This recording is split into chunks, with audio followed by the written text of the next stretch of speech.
I have the device. Adam Curry, John C. Dvorak. It's Thursday, July 12th, 2018. This is your award-winning Gitmo Nation Media Assassination, episode 1050. This is No Agenda. No Brexit World Cup. What is wrong with the elites? We're broadcasting live from the capital of the Drone Star State here in downtown Austin, Tejas, in the Cludio in the morning, everybody. I'm Adam Curry. And from northern Silicon Valley, where they're chopping down dead trees in front of the house, I'm John C. Dvorak. It's Crackpot and Buzzkill in the morning. I was so disappointed yesterday. I was rooting for him. I don't know what they're thinking. What they're thinking is Croatia's just a better team. Well, that was always the case, but that's not the way it works. I know. I was sitting there, too, like, who didn't get the memo? Are these guys just mutiny? Is it mutiny that we see here from the Croatians? Congratulations, though, your Slavic brethren on the way to the finals. Yeah. It's a great place, too. I recommend anyone who wants to take an offbeat vacation. Croatia's. There's more stuff. There's more cool places in Croatia than anywhere else in the European area, in the Adriatic. It's better than Italy. Did we miss something about Croatia? Is there something in play maybe that they're doing so well that we just didn't understand? That I focused too much on the Brexit World Cup and they didn't throw it that way because there's something else happening? Could Croatia become? I mean, how many people live in Croatia? Like 2 million people? No, I think it's more than that. We can look it up. We shouldn't just be banding about facts that we don't know talk about. Like everybody else, Croatian population 4.171. That sounds right. Yeah. Okay. So it's a small country. Yeah. It's exactly on the other side of the Adriatic from Italy. From Italy, yeah. Parallels Italy. And it has the same wine growing characteristics as Italy, and they make a lot of good wine there. Do they have a port? It's all ports. Okay. Because that's where the Chinese they're getting pretty close there with their sea route. I don't know. Well, maybe it's just a fair game. Oh, what am I thinking? Well, let's see. They have similar colored flags. So it can't be the flag. I don't know. I won't be able to predict this one. I'll predict it. France is going to win. Well, France should be the better team. But again, what if just Croatia just wins? What an upset that would be. If Croatia wins the World Cup when France hasn't won it for 40 years, something like that? No, that's not true. No, I think it's got to assuage France. They've had all the riots. We reported on them, but nobody else is reporting on all the riots throughout the country. They need a win. France needs a little boost. Yeah. Yes. Okay. And they may have also considered the fact that if it was France-England, it would have been a lot of hooligans. It would have been a mess. Riots would have broken out. They would have given the games a bad name. This is perhaps true. I don't know. I just wasn't. I was really expecting England to win, and they had everything going for them. Yeah. But then again, back home, things not so good. Things not so good back home with Brexit. No, Johnson and a couple other people quit the cabinet, and then they got a send off from Theresa May, which was something of an embarrassment. Because everyone was hooting and hollering. I mean, this guy, you think, the guy serves the government for so long and they just mock him as he's leaving. Boris, I have a clip. Oh, well, Boris always was kind of a guy who I think he liked being mocked. Yeah, but this is kind of a ridiculous situation. I thought it was rude. And Mr. Speaker. Yeah, I'm just saying the Brits are always bitching about Trump being rude, and this is them. Mr. Speaker, I want to pay tribute to my right honourable friend, the members for Halton, Price and Howden, and Uxbridge and South Ruislip for their work over the last 2 years.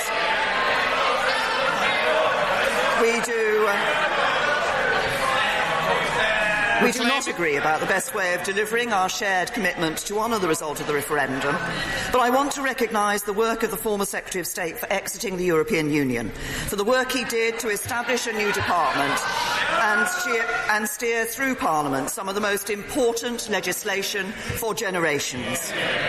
And similarly to recognise the passion that the former Foreign Secretary demonstrated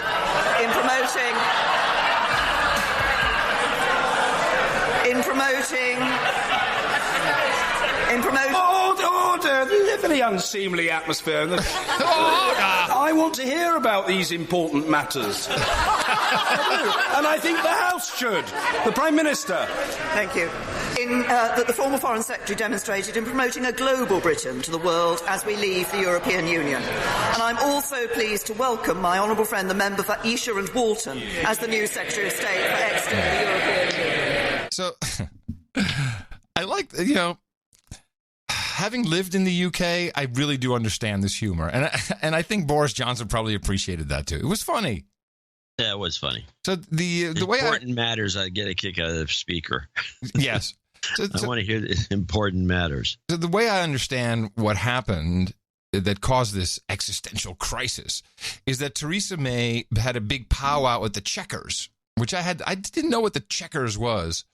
It's just some old stodgy mansion that I guess the Prime Minister... Yeah, that's where they have their meetings. Yeah, they go out there, hang out, and drink. Yeah.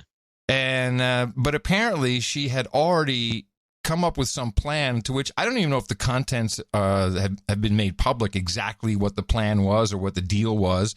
And I think the real accusation is that she had already pre-cleared this with Angela Merkel before she spoke to anybody else. I have a clip here from Jacob Rees-Mogg.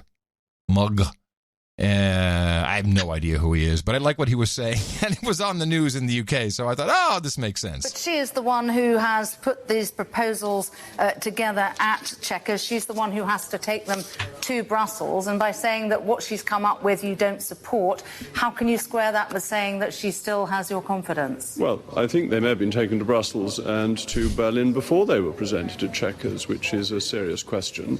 And there's another question about how they were drawn up, because they were drawn up in secret without telling the Secretary of State for leaving the European Union, David Davis, what was going on, whilst his department was working on a white paper. I don't think it has been handled in a proper governmental system in accordance with our constitutional norms. But how do I maintain... So can I just clarify? Are you accusing the Prime Minister of having effectively pre-agreed what she was going to ultimately come up with at the end of Chequers with Brussels? No, I'm just noting that she went to see the German Chancellor just before these proposals were put forward, which seem not to be unwelcome to Mrs. Merkel. I think that is an interesting point to note, but is not within the norms of the Constitution to discuss British policy with other leaders before it's presented to the Cabinet. So I'm concerned about this process, and I think the result of it is bad. But there are many other areas of policy where I support the Prime Minister. So the Prime Minister personally retains my confidence, but this policy does not, and I will not support it. So that's Jacob Rees-Mogg is a member of Parliament, Conservative. So it's her own party. So it sounds like, she was in cahoots with Angela. Well, it sounds like to me. There's also Boris's note that he sent in his resignation had a couple of points that I think should be at least commented upon. He says that she has pretty much, and he cites an example that apparently has been going on forever, which is the killing of bicyclists in the city of London. Yes, because they can't come up with any legislation. And he says to this day they haven't come up with, and he's mentioning these bicyclists are mostly women for some reason. He says they can't come up with any legislation because the commentary is always, well, let's let the EU legislate it. And he believes that all they're doing is just passing off all their responsibilities to the EU so they don't have to do anything. And he says this is not what Brexit is about. It's about getting our independence back. And so he quit. Yeah. And the foreign secretary as well? No, not the foreign. That's what Boris Johnson is. Who's the other guy who resigned? Oh, there was a couple of Brexit experts or something. The Brexit. Two others. The Brexit minister. Yes, that's right. Yeah, David Davis, and his buddy. So, I mean, is it going to come down to what we predicted? Will it just be a do-over? Is that what's going to happen? Will May get kicked out? I mean, how does this work over there? How do will they call an election? You live there. You should know how it works. No, they could kick her. They could have another election. They could kick her out. She could lose her majority. There's a million things that could happen. But the way it looks is that, no, they're not going to have another redo. They're just going to kind of form their Brexit strategy is going to be to kind of like, it's like the whole thing's a scam. So the strategy is a scam. It's like, no, we're going to let you guys call the shots like you used to. You can do what you want with trade. We'll do whatever you say. We're just going to be. Okay. We're going to be a colony, is what of the EU. We're not going to be in the EU. We're going to be. They're going to become Puerto Rico of the EU. Well, they already were kind of like that in a way. Well, they still had their own. I think they were one of the cornerstone operations, except they kept giving up more and more sovereignty to Brussels. Yeah, it's a disaster. I like the comparison of Puerto Rico. I think that's. Yeah, I'm going to stick with that one. And Puerto Ricans everywhere now hate you. No, they shouldn't hate me. Britain's a good place to compare themselves to. Oh yeah, yeah. Puerto Ricans know that they should either be a state, they should get a crap or get off the pot kind of thing. And Puerto Rico is not treated well. Britain is going to be in that same situation. The plan that I read about, this was, of course, reported by The Sun, so take it for what you want. Their headline was, Ministers of Parliament have drawn up secret plans to stockpile processed food in the event EU divorce talks collapse, so that they'll be able to show Brussels that no deal is not a bluff. So, in other words, doesn't sound right. If it doesn't, already the no deal is falling apart. Yeah, so that's why they're stockpiling processed food for the people of England to eat. Are they going to have to need another one of these World War II rescue things going on with these ships? I don't know. Ships have to go over there and drop food off? Airdrop it. They got fish. The whole area is surrounded by fish. Why don't we? I think we should do a crowdfund and send them mac and cheese. Hey, Americans do love you. Here, have some boxes of Kraft. Some boxes. We love you. We love you. Yeah. All right. Well, meanwhile, President Trump is he already there? Is he on his way to meet Teresa? I think it is officially. At the moment, I think he might be. He might be. I mean, Teresa. I think the NATO talks are over. I think. I mean, I don't know what the timeline is, because the way they present it to the American public with the mainstream media is unless he says something incredibly stupid or insulting. Oh, it doesn't matter what he does. It'll be perceived as insulting regardless. Yeah. They have this blimp they're going to fly, the Trump baby blimp. Yeah. Which it's like that's been a big thing in the news in the UK. It's like one of those things everyone can have a little talk about. Is it proper? Is it improper? Should it be allowed? Should it not be allowed? And of course, Sadiq Khan, the mayor of London, is getting a lot of heat for allowing it, for providing the permit. It's probably his idea. Well, one of the organizers was on MSNBC. Was this one of the organizers? I think so. Let me see what this is. This was, I think it was, because it was some American woman, or at least American sounding woman, who is supposed to be one of the spokespeople for this event. Let me see what this clip is. Hold on. With this giant inflatable Trump baby, we're trying to protest basically Trump's policies and his toxic politics. So how can this be a British initiative unless she's an expat? Well, she's not really positioned that way, but anyway. But we're kind of trying to do that with a humorous note. And with the humor, what exactly are you trying to say about Donald Trump? Well, we went with a baby because we feel that Trump has a lot of the characteristics of a baby, such as throwing your toys out of the pram or... Is that on the rotation? Oh, yeah, childlike. Yeah, childlike. Needs an adult in the room. Big it's on baby. the rotation. Yeah, this big baby. That Trump has a lot of the characteristics of a baby, such as throwing your toys out of the pram or throwing tantrums. And we think that those qualities are very problematic for the leader of a nation, so that's why we decided to highlight those. The blimp, I think what we were considering when we were planning this protest is kind of what would have an effect. So we've seen that moral outrage doesn't work with Donald Trump. He just harnesses that outrage and kind of to blame shift onto the people who he is outraging. Just normal diplomacy doesn't work with him. Reasoning doesn't work with him. But he really hates being mocked. So that definitely came into play when we were designing the blimp. So what do you expect to happen at these protests? How do you hope they will resonate both in your country and potentially? Well, if they do it right, then the thing will pop because he's so thin-skinned and will deflate, and then they'll have a double whammy. How do you hope they will resonate both in your country and potentially in ours this week? Well, I think one of the reasons why we protest is to send a message to people who've been affected by Trump's disastrous policies, migrants, refugees, but also people who are affected by climate change. And I guess one of the messages that we're trying... I like people who are affected by climate change. It's a message. People who are affected by... It's out of control. Policies, migrants, refugees, but also people who are affected by climate change. And I guess one of the messages that we're trying to send is that we're still here and we're still resisting. Resisting. And, this is no Brit. I don't know how this fits together. I did try to find out who's who.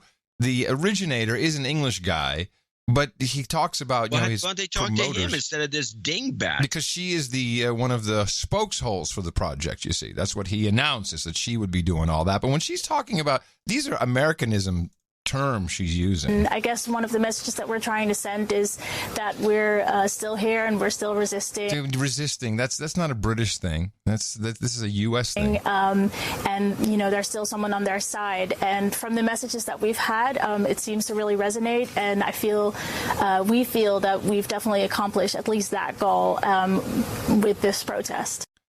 I wonder why she switches from "I feel" to "we feel." Did you catch yourself making an error there? Maybe. I feel, we feel. Yeah, I don't even know if it's probably not that important. It's everyone's they're obsessed with it. You gave me an idea. Mm-hmm. I think the British public should have this idea in mind. I don't know what the legality is of BB guns or pellet guns in that country. Oh no, there's already rewards out for people with drones to go and pop it. Fly the drone into it. That's what I was thinking. There should be some popping mechanism. What's called things the drone. floating around. I mean, in the United States, in a situation like this, there'd be some sniper rifle would just take care of this thing. I half kind of expect some brazen dude to just fly his drone right into it. That would be the way to go, and just you have to sacrifice the drone. Well, yeah. Can you imagine a swarm of drones just attacking this thing? That'd be great. That'd be great footage. You're finally penetrating. That would be good. The thing caves in and falls on top of some power lines because obviously it looks like it's aluminized. That would keep it sturdy. So it falls on some power lines, short out the whole city of London, become a huge fiasco. Now you're just daydreaming. Now you're just wishing. I'm hoping. Yeah. I'm not daydreaming. This is just wishful thinking. We were on the balcony the other night. It was just a bit before sundown. And so we're up high. We're 29th floor. And Tina says, holy crap. And there was a drone looking right at us. And this thing was powerful. It flew all over the city. I think maybe the operator was down on the lawn of the what is it, the Dell Center. Everybody should have one of those net guns. Well, the thing is, if I were to shoot it, it could fall on somebody down below. I mean, it's just the street down there, so that's not a great idea. But I didn't think shooting. I think netting it.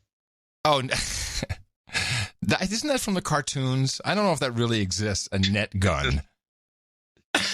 But it's so rude. You feel so violated. It's like, why? Who is doing this?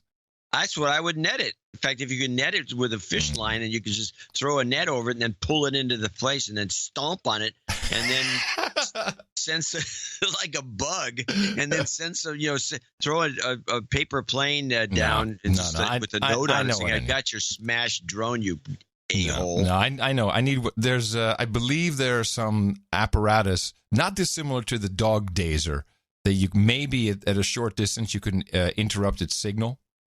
I don't know. It would probably just fly back to home base. No, I don't think a really, really expensive drone would do that, but I think someone would just get scrambled and go off into the Netherlands, just nowhere.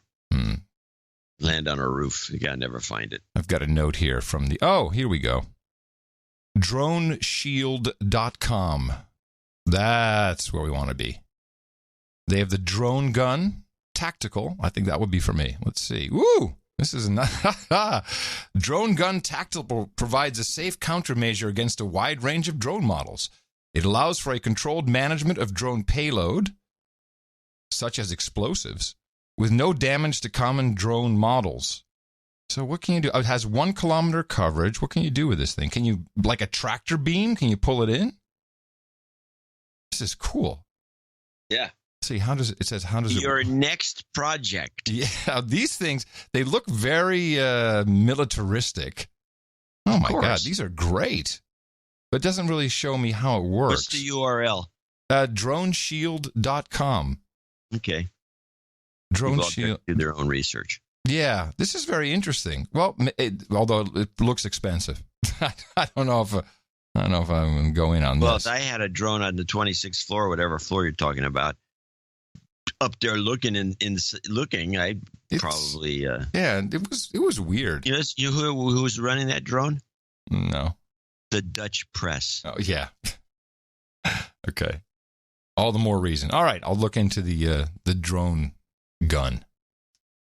I think this is one of the few shows where we can actually play things within context and full length because we don't have any commercial pods to hit or the news at the top of the hour.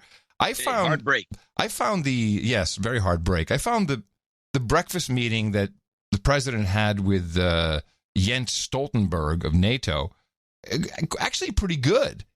And I think the mainstream M5M really just did a disservice by only showing little bits and pieces of it, just to get the headline out. Did you see the whole thing? No, but I noticed that NATO guy was just with his Dutch accent. Yeah, well, he seemed very happy to be working with Trump. Yeah, in fact, the way it started off, I have the clip here. Well, listen to what he says. First of all, it's great to see you again, Mr. President, and good to have you here for the summit. And we are going to discuss many important issues at the summit. Among them is defense spending. And we all agree that we have to do more. I agree with you that we have to make sure that allies are investing more. The good news is that allies have started to invest more in defense. After years of cutting defense budgets, they have started to add billions to their defense budgets. And last year was the biggest increase in defense spending across Europe and Canada in a generation. Why was that last year? It's also because of your leadership, because your clear message. It's because of your leadership that they're already no one reported on this. That they've actually started to up it. He calls them out, it's too. It's also because of your leadership, because your clear message. They won't write that. No, I have said it before. And they won't write that, he says, pointing at the press. No, I've said it before. But the thing is that it really has, your message is having an impact. And we are going to build on that to make sure that we have furthering. If the media hadn't taken the course they already have, they could have said, oh, really? Well, Obama did that, okay? They could have taken credit for that. But no, they already went all in on this is just insane what he's saying. Whereas in 2014, 2016, very hard to find. I could not find a decent clip of President Obama on any search engine where I know what he said. He said in 2016, he said, Greece, congratulations, you guys are right up there. That's, you're spending your 2% of GDP. Which must have been some deal with Goldman Sachs after they got bailed out. I have no idea. Actually, I believe they're about 2.1, 2.2. They're more than most. And Obama was complaining about there only being 4 or 5 countries who were even at or close to the 2% GDP spending. And no one gave him shit about it. Actually, European leaders gave him some shit about it, but not, I don't think here was like, yeah, exactly. So he was saying the exact same thing. Yes. But Trump had Obama. But Trump had a twist, and it was one of the best ones. I couldn't have even imagined it. It's something that it was almost like a no agenda deconstruction. Well, I have to say, I think it's very sad when Germany makes a massive oil and gas deal with Russia, where you're supposed to be guarding against Russia, and Germany goes out and pays billions and billions of dollars a year to Russia. So we're protecting Germany, we're protecting France, we're protecting all of these countries. And then numerous of the countries go out and make a pipeline deal with Russia where they're paying billions of dollars into the coffers of Russia. So we're supposed to protect you against Russia, but they're paying billions of dollars to Russia, and I think that's very inappropriate. And the former chancellor of Germany is the head of the pipeline company that's supplying the gas. It's not like we haven't been looking at that for years. And, the Nord Stream, which Nord Stream 2, I think is what he's talking about here. There is a Nord Stream, there's a South Stream. It's so true. We've always looked at it this way. Yeah, they got tons of gas and they got to sell it to somebody. And we have the Euro, what do they call it, the Euro roulette or the Euro roundabout, where Germany purchases the gas, they purchase it in euros, and then the Russians, they got all this money and they go and purchase Mercedes-Benzes and all kinds of other cool stuff from Germany. That's the way it works. And it's like it's always been, just pay no attention to that. Don't look over there, or don't look over here. Look way over there. And now Trump is just calling him out on it. And the countries, let's see, it's France, the Netherlands. I think who else is in this? Who else is in this deal? Well, we know Poland's not in the deal. They got cut out of it. But Netherlands in it? Yeah. Oh, yeah, the Netherlands in it. But when President Obama was bitching about the 2% GDP, it was under the veil in 2014. It was under the veil of Ukraine and the Maidan and the Russians. And, we have to, so all this talk about, NATO, that was, that's an alliance. And when 9/11 happened, everyone stood up and sent their soldiers. The thing was set up to protect everyone from Russia, and it's been used subsequently to protect. Let's get it correct. It exact right. Okay. To protect them from the Soviet Union. Yes, correct. That's a big difference. Big difference. Russia. Yeah, you're right. Anyway, let's just continue because Trump it went on much longer than you saw on TV. Ultimately, Germany will have almost 70% of their country controlled by Russia with natural gas. So you tell me, is that appropriate? I mean, I've been complaining about this from the time I got in. It should have never been allowed to have happened. But Germany is totally controlled by Russia because they were getting from 60 to 70% of their energy from Russia and a new pipeline. And you tell me if that's appropriate, because I think it's not. And I think it's a very bad thing for NATO, and I don't think it should have happened. And I think we have to talk to Germany about it. On top of that, Germany is just paying a little bit over 1%, whereas the United States, in actual numbers, is paying 4.2% of a much larger GDP. So I think that's inappropriate also. We're protecting Germany, we're protecting France, we're protecting everybody, and yet we're paying a lot of money to protect. Now, this has been going on for decades. This has been brought up by other presidents, but other presidents never did anything about it, because I don't think they understood it or they just didn't want to get involved. But I have to bring it up because I think it's very unfair to our country. It's very unfair to our taxpayer. And I think that these countries have to step it up, not over a 10-year period. They have to step it up immediately. Germany is a rich country. They talk about they're going to increase it a tiny bit by 2030. Well, they could increase it immediately tomorrow and have no problem. I don't think it's fair to the United States. So we're going to have to do something because we're not going to put up with it. We can't put up with it, and it's inappropriate.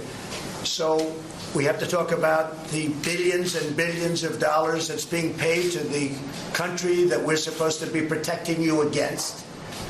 Everybody's talking about it all over the world. They'll say, well, wait a minute, we're supposed to be protecting you from Russia, but why are you paying billions of dollars to Russia for energy? Why are countries in NATO, namely Germany, having a large percentage of their energy needs paid, to Russia and taken care of by Russia?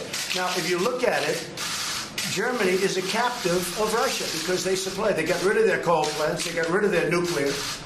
They're getting so much of the oil and gas from Russia. I think it's something that NATO has to look at. I think it's very inappropriate. You and I agree that it's inappropriate. I don't know what you can do about it now, but it certainly doesn't seem to make sense that they pay billions of dollars to Russia, and now we have to defend them against Russia. So, if anything, a topic that we started on the No Agenda show in 2012, that Trump kind of put on the map in like 2 minutes. Now, we should mention something else that he points out, which I think is worth discussing. They have, because of the green movement, they have ditched all their coal power. All their coal and the nuclear power. And then because of Fukushima, they've decided to kill all their nuclear plants, which many of which were modern and fine. And what was the reason for that? Oh, bad. Nukes bad. Yep. So, I mean, the whole thing almost looks like a complete scam. Well, they're compensating, and that was Angela Merkel's idea too. You're right. After Fukushima, we're getting rid of all of it. We're going green. We can do perfect with wind, water, and solar. And then German industry 6 months later went, Angela, this is not working out so well for us. What is they have a term for it? One of it translates to losing our shirts. Yes, something like that. We have a lot of the energy problem. Let me see, this is an older clip. I think was one of yours. This is the most comprehensive climate protection package that the German government has ever presented. It's climate protection. After saying no to nuclear power by 2022, Germany is now aiming to go even more green by Energiewende. Getting ready to say goodbye to coal as well, as part of the ambitious plan to cut CO2 emissions by 40% to 1990 levels. About 45% of power generated in Germany still comes from coal, and as the government aims to reduce this dependency, the question isn't only about what to substitute it with, but perhaps even more importantly, how much it will cost in a country where energy bills are already among the highest in Europe. Indeed, German consumers have already spent an extra 106 billion euros since 2000 to cover cleaner energy initiatives via a charge added to their bills. Germany is Europe's industrial powerhouse with the biggest appetite for energy on the continent. The government's ultimate goal is to switch to renewable sources like wind, solar, and biomass, currently generating around a quarter of the country's needs. But skeptics warn, no matter how green they may want to go, a fossil fuel backup is vital to keep industries working. Yeah, that was a report from 2015. So that is just about the time when the Energiewende was in full swing, and it just didn't work out. You don't hear much about it anymore. At the time, they're on the forefront, Germany leading the way. It's all that stuff from 2015 you don't hear about anymore. That was the high point for high-speed rail. Yeah. Although we did play a clip about a month ago from NPR, David Frum. Who was he again? Yeah. I know who he is, but I can't think of who he is. He was on NPR talking about the Nord Stream 2. David, I want to ask you about Nord Stream 2, which is this pipeline project proposed to run from Russia to Germany under the Baltic Sea. This, I feel like, complicates some of the policy narratives we've seen here, where the U.S. has been trying to block the construction of that pipeline, in part to prevent the Russians from getting too much power from their supplying of fossil fuels to Europe.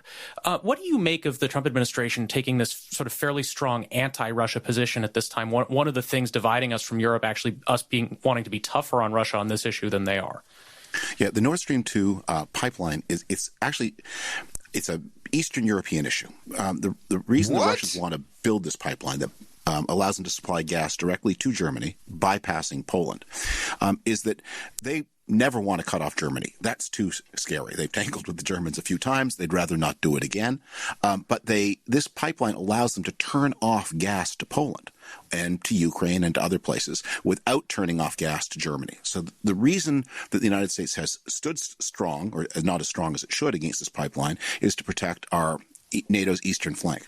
Now, it happens that this is a rare case where Donald Trump has another priority along with that of his pro-Russia policy, and that is he is very sympathetic to these increasingly authoritarian small states in Eastern Europe, which are probably his only friends on the continent, especially the Poles, who gave him such a good time. But what does that mean? What we're going to see is that Germans have a lot of clout. Hey, comrade Trump, we show you a good time in Warsaw. Remember? It was a good time. Except he never gave him the visa waivers. Yes, he's probably his only friends on the continent, especially the Poles, who gave him such a good time. But what we're going to see is that Germans have a lot of clout, and a lot more clout than the Poles. What traditionally happens at these kinds of summits is that there is vigorous debate inside the leaders' room, which is then cushioned by cooperation outside. I don't know how much leverage Donald Trump has over Germany right now, and zero. It is going to be hard for him to win this without being able to mobilize any sympathetic opinion in Germany. Yeah, wrong again from who was a political commentator. Yeah, commentator. Old Hackey used to be a speechwriter for Bush. George W. Bush. So he clearly was wrong because the leverage is the NATO payments. That's the leverage.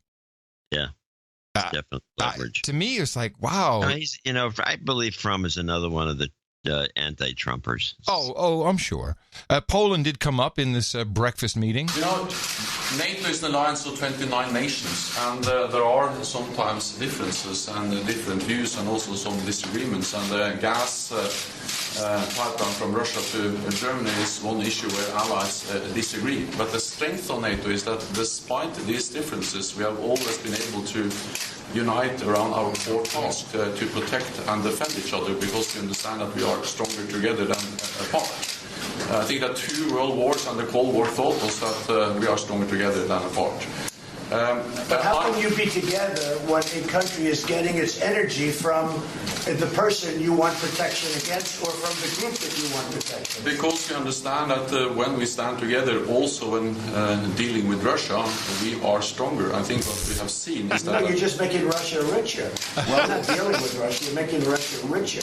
Well, so I think that even during the Cold War, NATO allies were trading with Russia. Then there have been disagreements about what kind of trade arrangements we should go I think trade is wonderful. I think energy is a whole different story.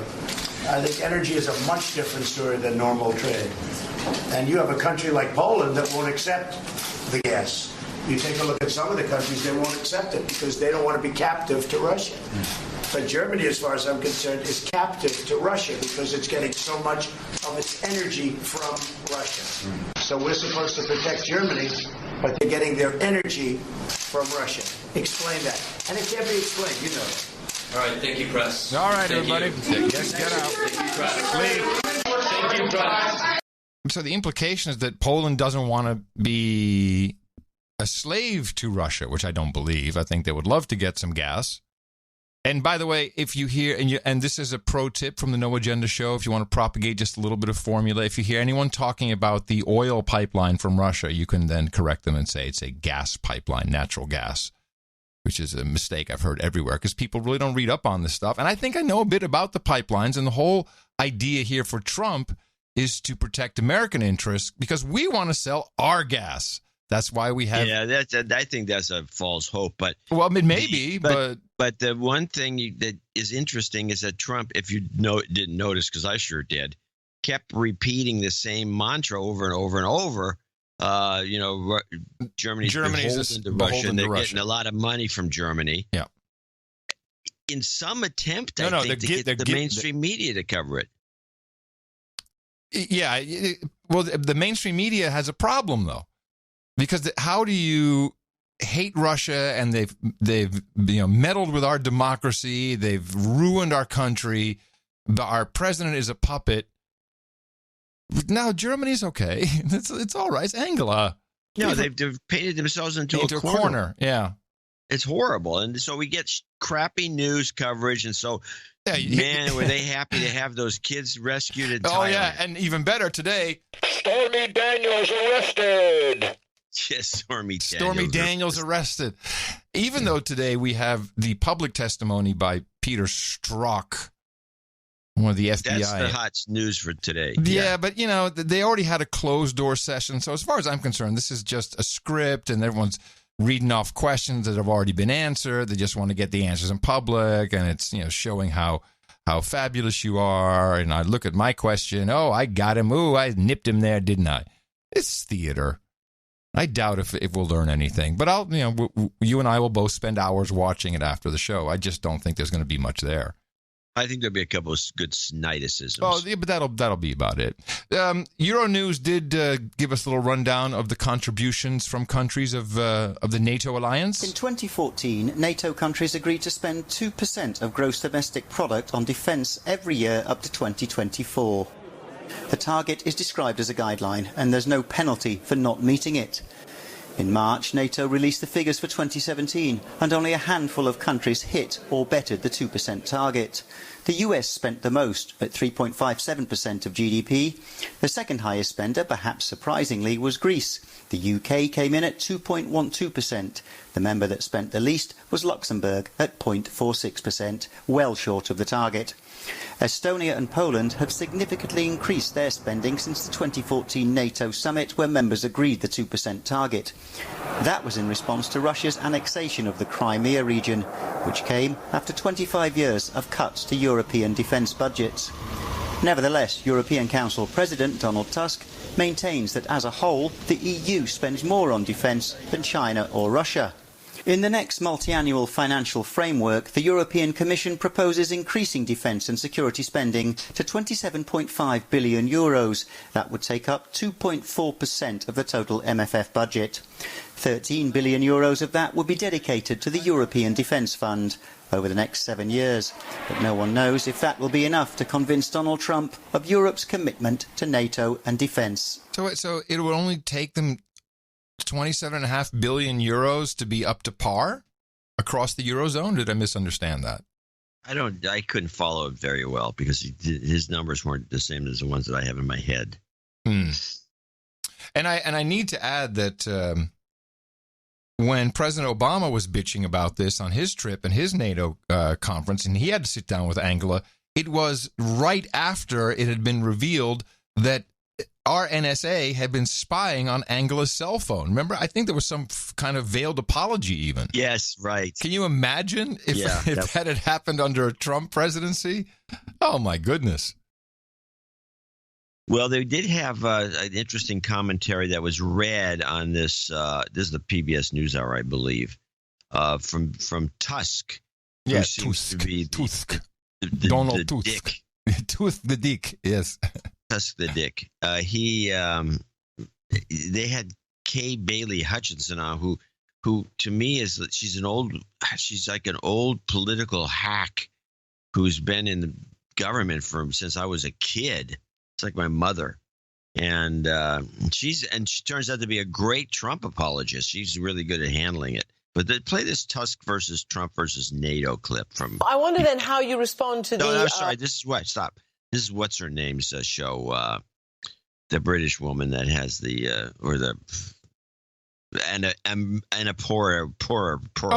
Christiana Anandpur. That woman, yeah, she has a show now, and she does these interviews, and it's very much like a PBS show. Is she in the UK when she does this? Or is she in the studio? I have no idea where she is. I think she's in the United States. Because she's been kind of pushed off. CNN pushed her off to... Oh, they put her on PBS. They gave her a special slot. Okay. I wonder then how you respond to the European Commission president. This is Donald Tusk's message to President Trump today. First of all, dear America, appreciate your allies. After all, you don't have that many. And, dear Europe, spend more on your defense because everyone respects an ally that's well prepared and equipped. Obviously, the second part you're going to like and the president's going to like, but he's pretty much punching back because President Trump has treated these allies as mere transactional cogs in a wheel. Well, I think that... Hey, what is the EU talking about? Them's fighting words. We don't have many friends. Yeah, that's what I thought. What's up with that? It was insulting. The guy's an insult. You're going to give our guy a bad time for being an insult artist. What about this Tusk character? Yeah. President Trump actually has very great respect for our allies. He does think that there should be more because it is a European alliance along with North America. I think he's been plain about that. But, Christian, I think that his goal is to make sure that NATO is the strongest umbrella for security for all of us. And I think that our allies realize that. And I know that the way he says things sometimes put people off, but he's just trying to make the point and make sure that they actually do it. With all this bravado and the bravura going on, I kind of agree with her. I've been noticing this. It appears that a lot of Trump's message and a lot of his actions are very similar to previous presidents. I mean, really not that different. A little straightforward, or as we would say in Holland, kort door de bocht, kind of, shortcutting through the corner there just to get to the other side. But it's the way that he says it that has just upset everybody. it's truly his mannerisms. It's truly his, it's like he's like a cowboy movie come to life. It's scary. It's scary to people who have seen, because I think this is because I was watching Obama trying to find a clip of him talking about NATO. And, he would talk like this. And our allies, best allies, soothing. All across Europe. And it was okay. You could kind of flow into it. It wasn't hard to understand. He was completing his sentences, stuff that this president just is incapable of. But his message is kind of the same. He's a builder. People need to remember this. My God, this is like, how many wealthy guys have we not met, John? Who, when you meet him, many. Yeah. When you meet him, and I'm not taking rich, I'm talking wealthy. So you're in the billions of dollar range. Yeah, we're talking about billionaires. And they come across as, some are illiterate. I mean, I know rich guys who are actually illiterate who will hand me the phone and say, "Could you just type this message?" And it's just the way of the world. These very, very successful people, and we've met a number of them. Many of them are just... I know many. Yeah, they're brat. Well, can you give me an example, a good example? How about Hearst, for instance? He has some of that. Hearst has a lot of that. It's brash, it's just brash. It's not as bad, though. It's not as bad. It starts as it ages on them, because Andy Hearst, which was Patty Hearst's dad, when this whole group of the Hearst Corporation went to the Media Lab, which was great for me. I was with Will, and the two of us snuck in with the executives, so we didn't have to sign all those non-disclosures. They won't show you anything at the Media Lab and let's just sign off on a bunch of stuff. So I didn't sign anything. So we got to see a lot of interesting stuff and hear a lot of interesting pitches. They had pitches that they would throw at these newspaper guys and these publishers.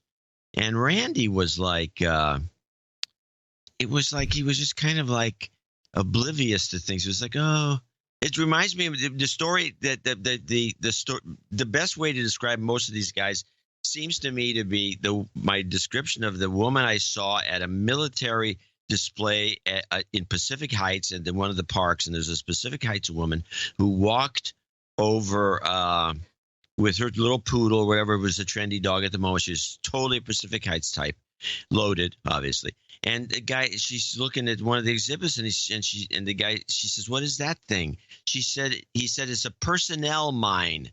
And she says, Oh, I have a friend who works in personnel. And then she walks off. That is what we're talking about. Yeah, kind of this dead. But it's just a way that own world thing. It's hard to explain. But these guys in real estate, these guys in oil, but they're unsophisticated. They're unpolished. You got a lot of them in Texas, of course. And they're incredibly rich, but they're shrewd. They're shrewd, and they know business, the basic tenets of human behavior in a negotiation. A lot of them.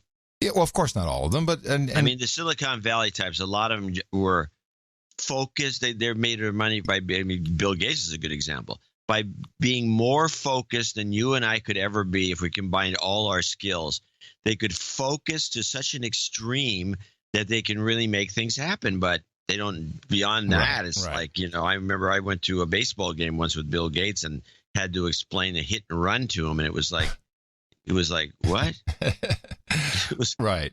It wasn't easy, by the way, to explain it. So, but bottom line is that Trump is very simple in his thinking, and I think that resonates. People at home can understand what he's saying. Wait a minute.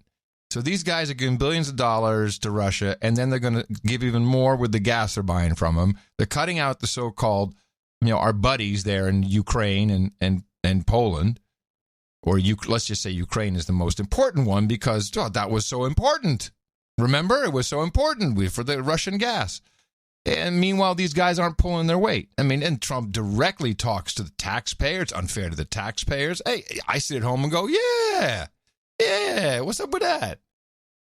It's still kind of the same thing. And this summit, but also the G7, it's the same. Normally, everyone goes there, has a couple of drinks, has some tea, they do their photos, and then they release the communique. We're all going to work together. We're going to do much better. Then Trump just doesn't see the benefit of that. Yeah, he doesn't. He doesn't.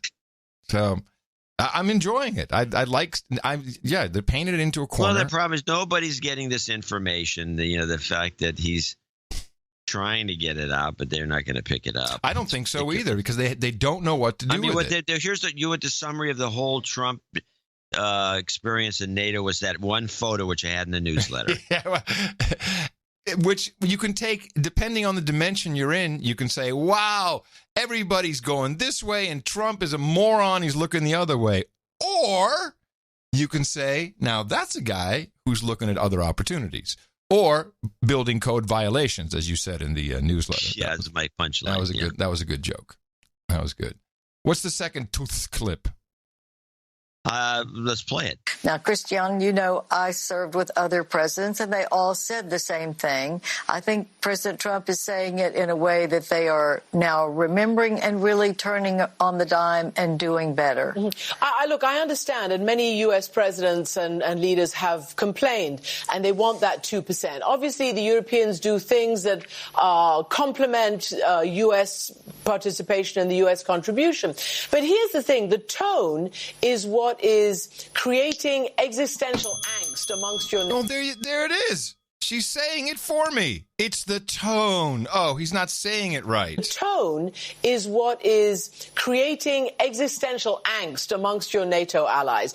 Donald Tusk, again, basically has said that the tone of President Trump, his language meant that allies could no longer assume that NATO will endure. Now, that might sound alarmist, but I'm going to play you, again, a much hackneyed soundbite. President Trump's initial first ever comment. What does this mean? A much hackneyed soundbite? Yeah, she uses that word. It's interesting when I heard it the first time, because what it means is that it's been beaten to death.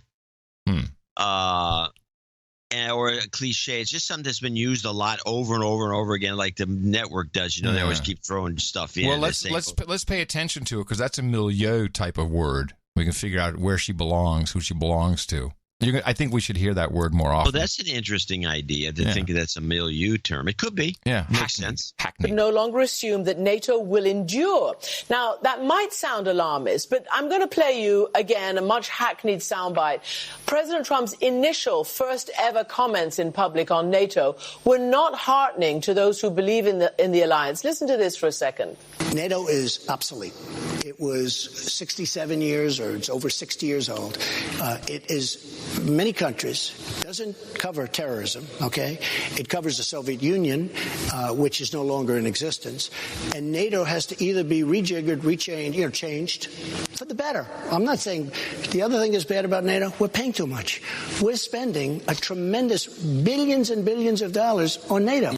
So there are a lot of thoughts in that statement, but you can see that that those initial comments are still the comments of the president, and it does destabilize the allies. They're kind of concerned about it because, you talk about the Wales summit, and indeed in 2014 there was a pledge to up the payments. Every single one, except a couple, have upped their payments to nearly 2%. Now, she's conflating two different things, because I recall this very well. Trump said NATO is outdated and specifically stated that it was because they do not address terrorism or cyber. And since then, we now have NATO with, I guess, an office somewhere that deals with terrorism, and they probably have some dude in the basement named Ben who's in charge of cyber. But that's what he was talking about initially. He said, Well, that was the clip from the initial discussion. Yes. He did specifically discuss the fact that, and I think this is what she's referring to, the fact that we're paying too much. Yeah. We're getting robbed. Well, we're paying more than our fair share. According to the numbers, it's way up there. Yeah. And we have a bigger GDP, and it's a percentage thing. That's the thing that kind of gets me. If it was a flat fee, I don't see how it should be a function of the GDP. Right. Well, what do you think about this in general? Can we just get rid of it? Is NATO really that important? Just seems like another big money sink. I think he was hinting at that. But then again, if you remember the McMaster's speech that we had that I clipped, where he discussed how the world works in one of his lectures, which was, I thought, the most fascinating thing ever. He mentions that the way the world works at the moment is that we're the big dog and that we have to support all these things and we have to keep these things going because it's all part of the world order as it exists and how we're running things. Right. So it's not like you can just willy-nilly start changing things. According to McMaster, he said that you could do whatever. I mean, if we wanted to, we could change things. But right now, the way it works is this way, and NATO's part of that. Well, so, but really, all it is just an excuse for us to be the boss of everybody. I mean, well, that's the way the system works right now. That's That's the only reason. That and the dollar being the reserve currency that people keep wanting. People want to scuttle this. By the way, that's what what McMaster described. But that's the only reason that we can be $100 trillion in debt to the world, and we can still be living prosperously and growing fruit and vegetables and having the time of our lives, pretty much. Speak for yourself. Well, it's not like you're not living in Austin in a depressed area where everybody's like, well, it's not. Come to the streets of downtown Austin. I will show you. There's a lot. Well, there's some errors in judgment the way it's being handled. That's for sure. But I would say that you could probably put down the Democratic Party, and they're, oh my God, we can't offend anybody. Don't let him poop. Don't say anything. Kind of attitude about things. Let him poop. Don't say anything. Yeah, I think that's actually a city ordinance. It's the let him poop. Don't say anything ordinance. We haven't seen the pooping yet. Only the urination. We haven't. It's coming. Poop is coming. Poop in our future. Yeah. Oh, well, that was. I think that we often don't even say, well, what the hell is this? I mean, yeah, okay. It's to show that we're top dog and we have our bases everywhere. And I guess it's the way the world works. Yeah, and that's why we have these bases everywhere. Yeah. It's like just a reminder. Hey. Just so you know, we're around. We have a base in your country. You want to just, or we have a base right outside your country, or we got a drone headquarters in your country or outside your country. I mean, it's ridiculous if you look at it. Yeah. But it's the way if it you want is. to do things the way we do it, it's the way things are, and we're living the life of Riley. Nobody wants to appreciate that. I'm not complaining. Here was the response from Scandinavia. Despite that criticism from Donald Trump, Prime Minister Justin Trudeau is defending Canada's military spending. Canada will continue to step up. We've been part of every single NATO mission since the very beginnings of NATO. We will continue to be there with effective and performing troops and supports to demonstrate our continued unflinching support for the transatlantic alliance.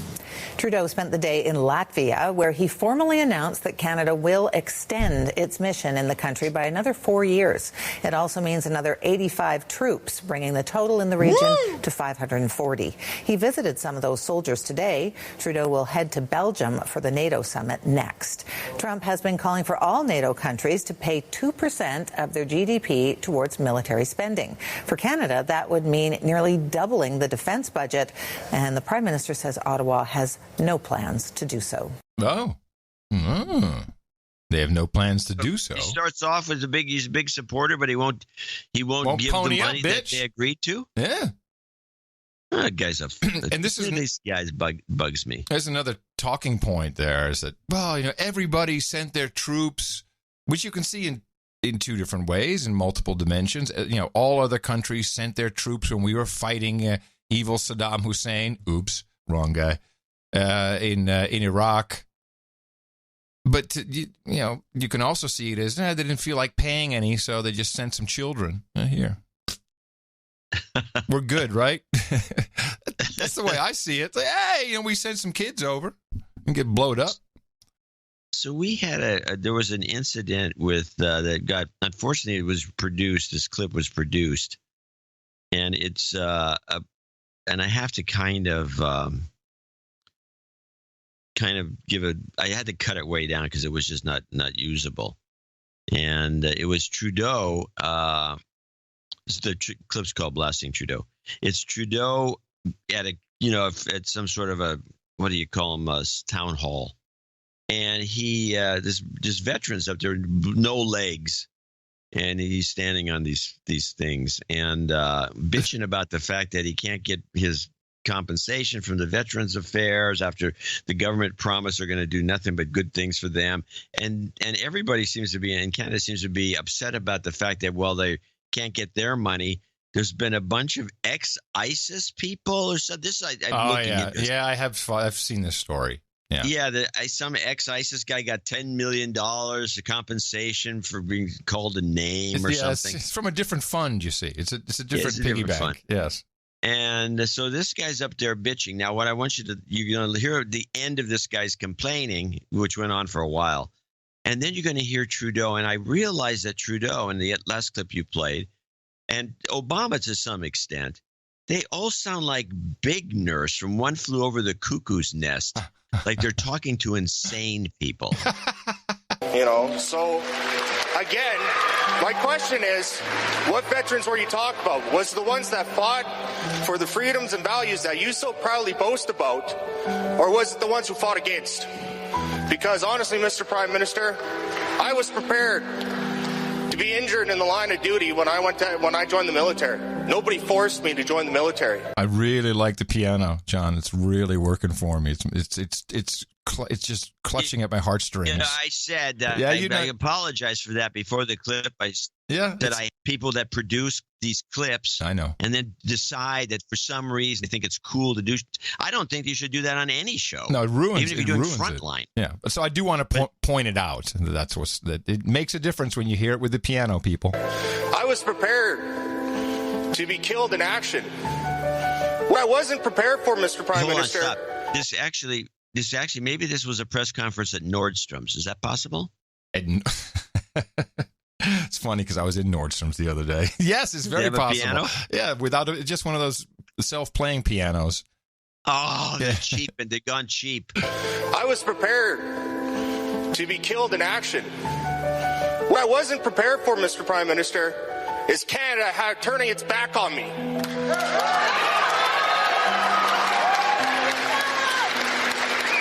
So which veteran was it that you were talking about? Thank you, sir. Thank you for your passion and your strength and being here today to share this justifiable frustration and anger on a couple of elements you brought up. First of all, why are we still fighting against certain veterans groups in court? Because they are asking for more than we are able to give right now. They are asking for more than we... Well, no. Hang on. You're asking for honest answers.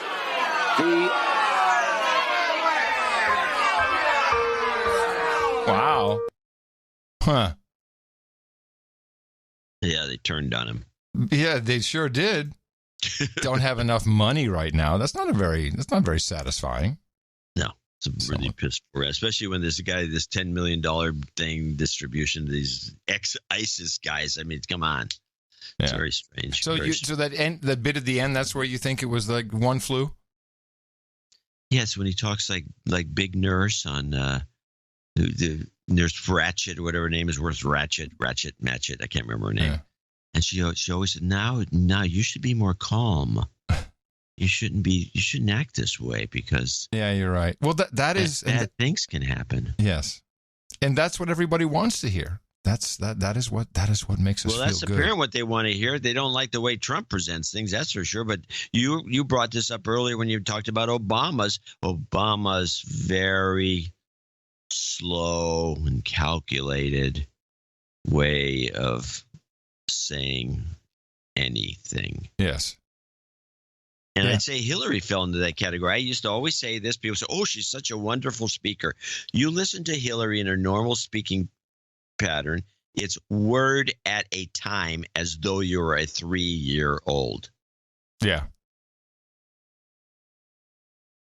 So I think we made our point. Yes. Yeah, I don't think there's much left to say. Let's just see what happens. I mean, nothing probably. I think there's still the possibility that big blimp can be, shot down. That would still be. Now, I would really, really appreciate that. That would be very funny. That would be footage of the year. And how can anyone resist? This is what gets me. If the British public, especially the Londoners, can't find a way to pop that thing, they really are. They've lost it. Well, with that, I'd like to thank you for your courage and say in the morning to you, John C., where the C stands for controlling the drone for the blimp, Dvorak. Well, in the morning to you, Mr. Adam Curry. Excuse me. I can't find my tube. In the morning to all ships at sea, boots on the ground, feet in the air, subs in the water, all the dames and knights out there. Yes, in the morning to everybody in the troll room there at noagendastream.com. Helping me out, as usual. I'm always following the troll room as we do the show live on Thursday and Sunday. It's often extremely helpful and sometimes very annoying, but that's what, the trolls. And I also want to say in the morning to Mike Riley. And he brought us the artwork for episode 1049. The title of that episode, the previous one, was Rent Men. And there was a lot of good artwork. And we had some choices to make. We could only choose one, of course, for the art, but several are contenders for newsletters and other uses. This was the map of the mall. Yes, it was a tough decision because there was a couple of the best. Technically, I thought was the earplugs, whatever they call them. The earbuds, yeah. Yeah, it was because it related to some of the aspects of the show, and it's really pretty well done. But we could probably find a use for that someplace else. The mall art was one shot. If we weren't going to use it, right, we wouldn't use it again. We were never going to use it. But that's often a consideration. And it was funny. It had humor in it. Yeah. And it was funnier than the other art. Then there were some Al-Shabaab guys with plastic bags that didn't quite work. We liked the marijuana cigarette package made in Canada. That was funny. I like the Facebook cigarettes. That was also good. It's hard to do. There's so much good art. It really is. It's either when it rains, it pours. It's true. We've had many of show where there is nothing. And nobody gets a clue, and we have to go back and dig around to find some evergreen art, which coincidentally matches the show. Right. And or we have to the third fallback, which is the toughest one, is where we just pick an evergreen piece that is generic, just says no agenda on it or something like that, and we just use that. But we try to avoid that particular fallback. But it is a part of our value for value network, our system that we've built up over the years, and we really appreciate Mike's work and all of the artists who upload to noagendaartgenerator.com. I think there's now 17,000 pieces of art. Just indeed quite a lot of artwork in there. A lot been created. All right, so let's thank a few people. We had a very strange kind of a donation day. It's like nobody came in at executive producer level, so we have the top associate executive producer level that gets boosted, and coincidentally, there's two of them, so it's a tie. With your favorite number, so they both become executive producers then. Well, unless we have a tiebreaker in place, which we don't. I was thinking by the date or we don't have a tiebreaker. So we have to put them. I think we had to boost them both. Okay. So they got lucky. We got lucky guys here. These are two lucky guys. Peter Tangstrom in the Netherlands, 23456. He's number one. He says, thanks for watching all the news so I don't have to. No jingles, no karma. 3 shows and donations ago, I passed the threshold to finally qualify for my seat at the round table. I celebrated with an extra associate producership.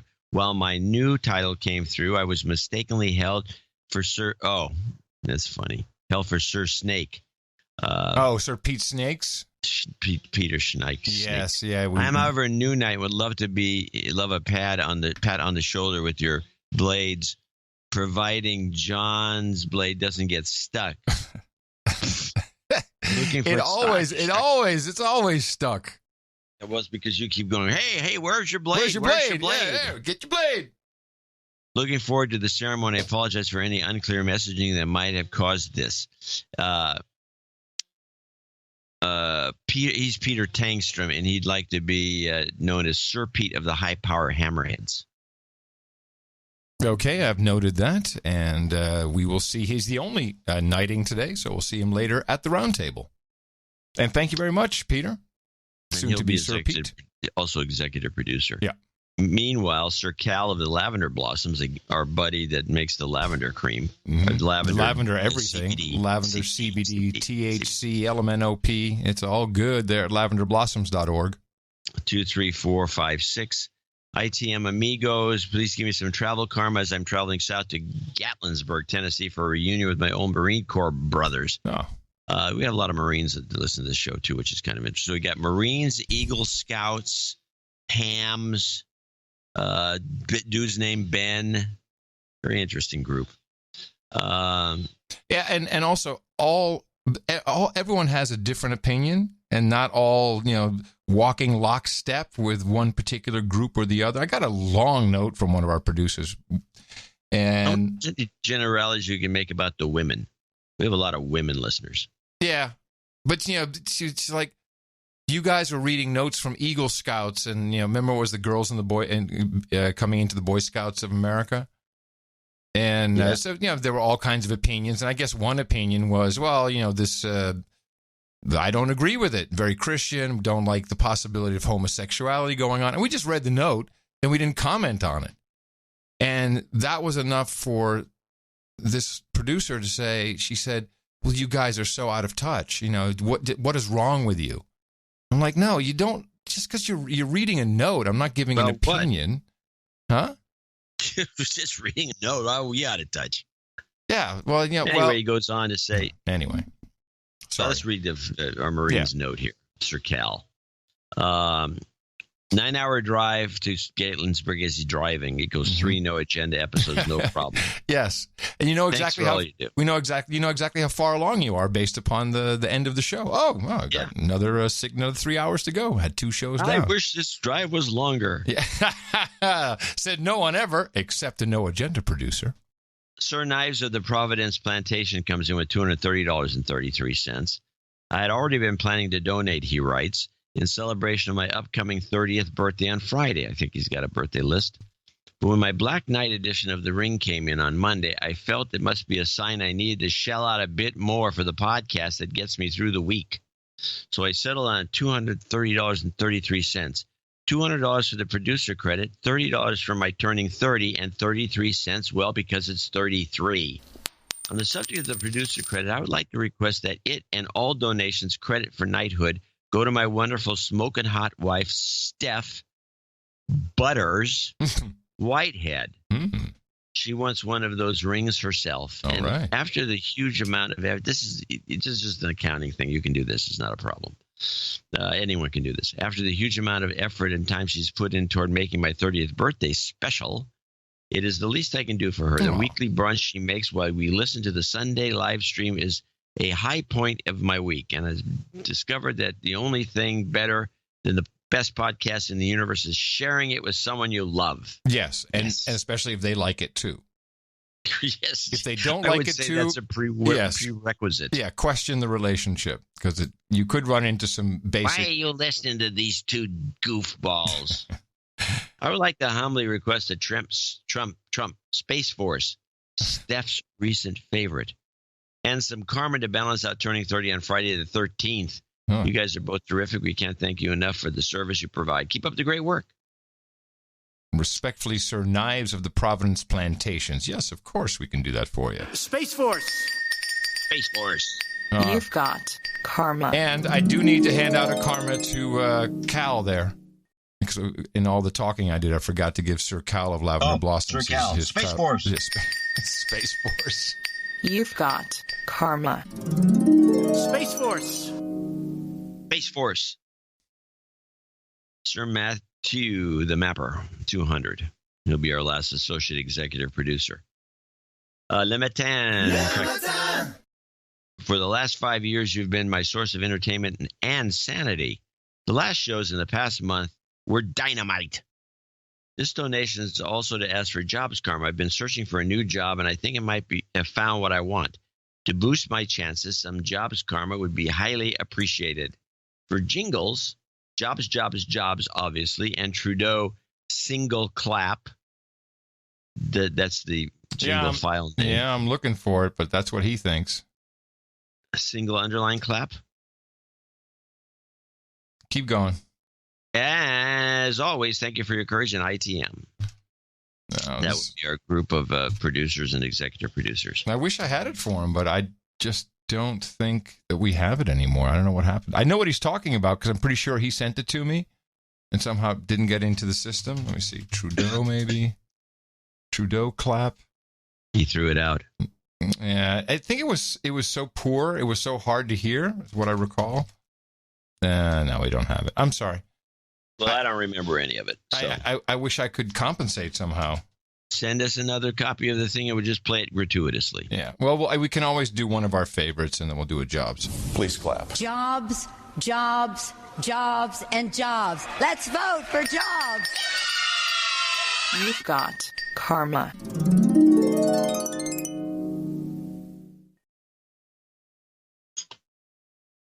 And that's Space it? Force. Is that it? That's it? We're done? Yeah, I'd say it was the end. Oh, man. Okay, well, so we have 2, by default, executive producers. Very nice. Looks good on the credits. And it'll look great on your business card. Also, if you're an associate executive producer, that's not too shabby at all. You can say proudly that you produced episode 1050 of the best podcast in the universe, the No Agenda Show. John and I will gladly vouch for you. Put it anywhere where credits are accepted. And thank you. For keeping the show on the air, so to speak, and look forward to thanking more people who came in and supported the show in our second donation segment. And please remember that we do have another show coming up on Sunday. Dvorak.org/NA. I thought you were going to say Space Force. Hey, go Space out Force. there. Tell everybody that Space Force. Our formula is this. We go out, we hit people in the mouth. Order. Space Force. Order. Shut up, slave. Space Force. Yes. I don't know why it's so funny. Well, talking about funny, I went and dug through the archives. Mm-hmm. Somebody sent me a what do you call it, auto-tune version of this guy, this foamer that we had him on, and I watched the thing again because right after the auto-tune version, there was the original, which is funny. The auto-tune thing wasn't. Wait. What's a foamer? Who's a foamer? A foamer's a railroad nut. Oh, yes, we've talked about this. Okay, who goes out on the tracks and records binaural stereophonic trains going by? That's what he does. Okay, and you have to you will remember this when you hear it, and this is and I also have an ISO for later. Okay. But this is the complete clip. This is a 2-minute clip. It is just, I'm telling you, every time I hear this, I am laughing, literally laughing and trying to catch my breath. Okay. I've been waiting for this moment for months, and it's finally here. I'm finally going to get a heritage unit on camera. Yeah! All right. Look at that, a 1953 E8. Woo-hoo! Oh, yeah, listen to that bell.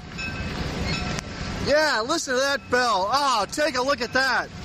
Oh, my God! Woo! Listen to that horn!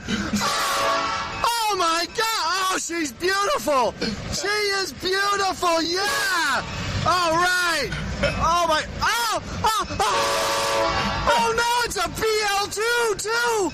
Oh, the SNC 52! Oh, my God! Oh, we're going to watch this. Oh, this is special. This is special. Oh, that horn gives me the chills. Oh, and the chills have absolutely nothing to do with how cold it is here. But that doesn't stop a foamer. Oh, especially when it comes to heritage equipment. Oh, this is fantastic. Oh, my goodness. Look at that. Blue and gray. Oh, coupled to the Iowa Pacific. Number 518. Woo-hoo! Woo! Listen to that horn. Oh, that's fantastic. Oh, my gosh. Look at that. All right. Oh. Yeah, I wonder who T.C. Durant is. Oh, well. This is just awesome. I've been waiting for this for months. Look at that. Illinois Central livery. Right here in North Creek. That is awesome. I am somewhat speechless. This guy's having an orgasm. Yeah, well, you're if not. You listen to the whole thing as a sexual thing. He has an orgasm and then kind of then he's done. It's unbelievable. Well, you're not far from it with your Zephyr obsession. A foamer. I mean, yeah. Well, come on, admit it. You're a foamer. Oh, my God. Listen to that horn. Oh, my God. Nah, you love that stuff. You can play the ISO to know what it is, because I think this would be a good way to end the show. Oh, my God. Listen to that horn. Okay. You win. I had an ISO, but you totally win. Absolutely. You can have it. No problem. Man, oh, man. Oh, John. I have the device. The one I've been looking for. The ultimate. I finally, because, I've been looking for a phone that is modern, can do 4G, but doesn't have apps and the whole tracking infrastructure. We've all followed your exploits with bated breath. Okay. It is the Kyocera Dura XV LTE. Thanks to John in Lee Valley, Pennsylvania, who turned me on to this. Unbelievable. This is it's a modern flip phone. Hold on a second. Let me write this down. You got to pull. You're going to want this phone. And in fact, I am using it in the house more than my iPhone. Kyocera what? Dura XV LTE. So it's an LTE, has LTE radio in it. It's a flip phone, but it's a military grade. It has pass certification. You can run a tank over it. You can throw it in the drink for 6 hours. Does it weigh a ton? What is it? It fits so comfortably in your hand. It's heavy-ish, but it's like it. And I realize how dumb a smartphone is for handling. When you hold on to this, it's like, oh, you can swing this around. You don't have to worry about it. It's not going to fall out of your hand. But here's what's beautiful about it, is it has a fully HTML5 compliant browser. It even does the noagendasocial.com, which is like all kinds of jacked up JavaScript. And so this thing is waterproof. Waterproof, yes, proof. It does IMAP email. It's fast. It's blazingly fast. So it really doesn't do more than a 5-megapixel camera. It doesn't do much more than browser, which you can pretty much do everything that you need to do. Of course, text messaging. It's got a hole in it so you can see the screen through the... No, it has a second screen on the front, old school. Oh, it's 2 screens. Yeah, the screen on the front gives you like little notifications. It's like a time. It's got the time. So you have to flip it open to see what time it is. But very rugged looking. It looks like it looks mil-spec. Yeah, the only thing that, of course, is missing is a QWERTY keyboard, because then I'd really be happy. But I found that it has really oversized buttons. It's meant also for if you're climbing Mount Everest, and you can still tap something out, which I now find to be a feature, because the phone is so fast, it does things so well that now I'm actually like, well, I'm not going to send this text message now, because I have to kind of concentrate on typing it out, either with the the click click click click click click, or with the predictive text, whatever it's called. Well, there's $65 on Amazon. I'm telling you, it's under $100. Thing is, the battery life is nothing like a Nokia. It's not 5 days, but it'll certainly do 2 days with just regular use. I am blown away by this. YouTube videos, plays them. I got your newsletter the other day. Opened it up. It opened up in some kind of editing software, which you can't find if you just say, if you're looking to open up the editing software. But when I clicked on your Word doc, in the email program, it opened up. I could edit it perfect. It's an it's a great phone, and it does everything you need to do, except it doesn't distract you. It's a very pro sanity type device, and I know that the tracking is to a minimum, because I'm getting ads when I'm looking at any website just trolling around, and it's all location-based stuff. So, hey, Austin. So, of course, they can still find my location. That's not that hard to do. And it's Does it have a GPS in it? It may. Yes, it does. It's turned off. There's no maps, though. Well, what's good is GPS without the maps? I have a feeling. I think this phone was made exclusively for AT&T originally, and they had an app infrastructure, so you could download a media center and some kind of mapping thing. And that's no longer exists. So I'm not on AT&T, so I don't have access to it anyway. Now, I'm looking at the one here. It says it's the Dura XV, and it's a Verizon phone. Do they have GSM? Yeah, so this is a GSM, unlocked GSM. Okay. But it has an AT&T logo on it, and I'm using it on T-Mobile. So. Yeah, you're probably right. It's probably surplus. Yeah. Oh, and it's totally surplus. But it's so fast, yet it's slow enough that you don't get obsessed with your phone. You're like, and the screen is just small enough that it's like, I can look at some stuff for a little bit and I'm done. It's really working against all of your instincts to want to do more, and it kind of slows you down, but not where it counts, which is, rendering a web page, getting your email, opening a picture, taking a picture. Very happy with that device. I'm over the E71 hands down.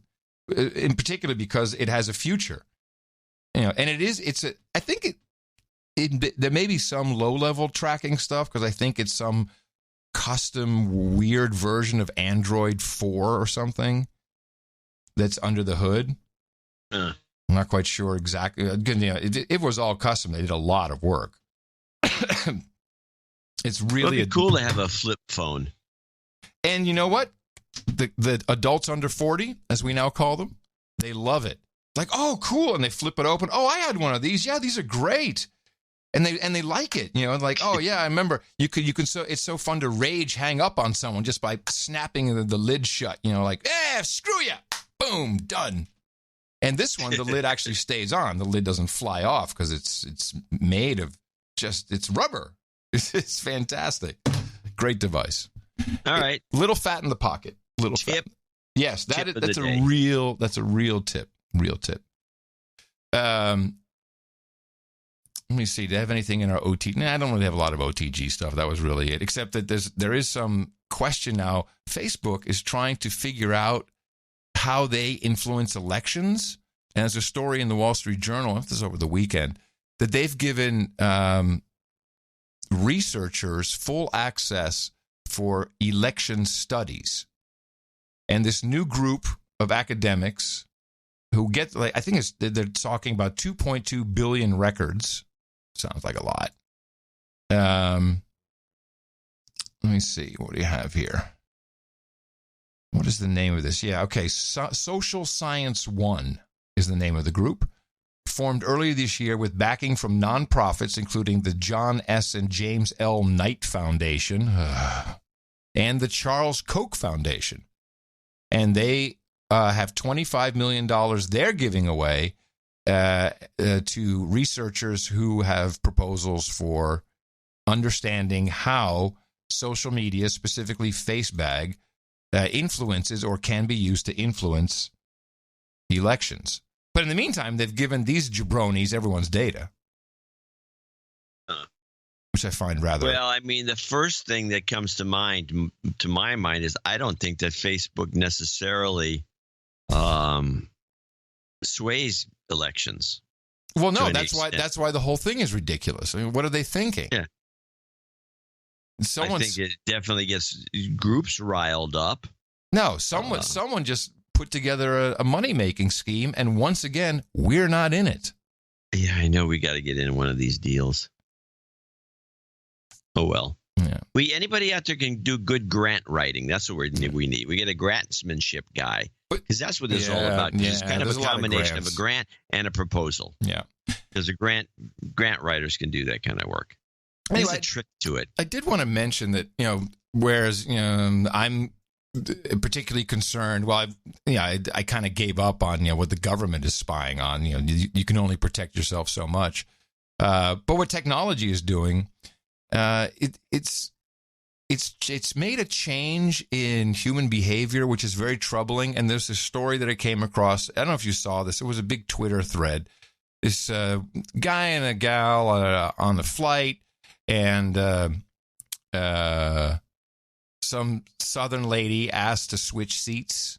Some like sweet Southern lady with a drawl. Can I switch seats so she could be next to her boyfriend or whatever it was?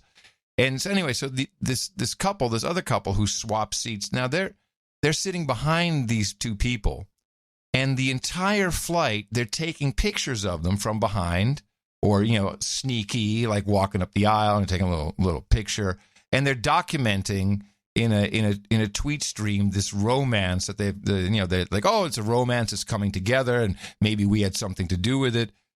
And everyone's like, oh, this is so great. It's the best thing on Twitter. And oh, this is fabulous.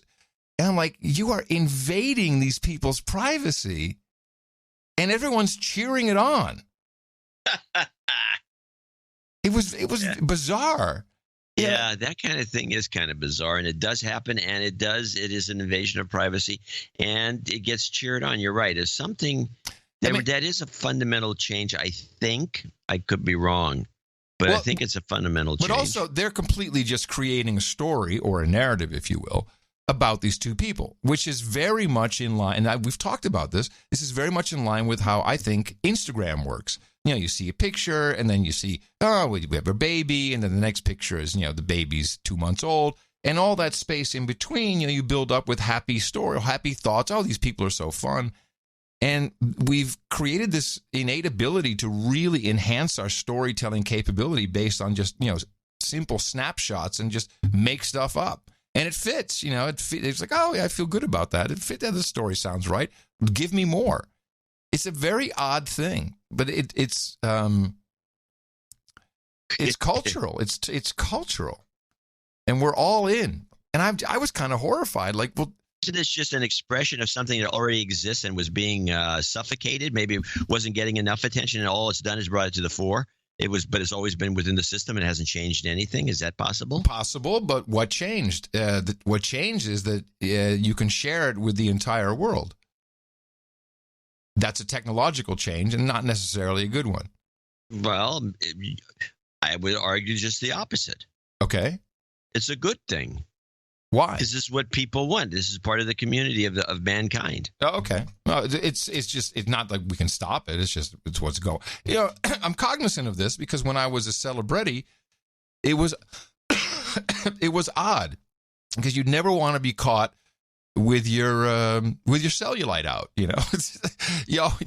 You're aware that people are observing you and taking photos of you and doing that secretly and doing all kinds of, like surveillance type things, but you're very aware of it, and you get these filters and you build that up, but it's not necessarily a nice way to live. Thinking about it. I would think it's a terrible way to live. That's the life of a celebrity. That's why you go live in a gated mansion. Yeah. So, of course, I don't need that anymore. Now it's just, you loved it. I'm just one shopping cart away from being like the homeless guy on 2nd Street. Well, that would get you back on the top of the news. Oh, yes. Yeah, because, another guy's broke.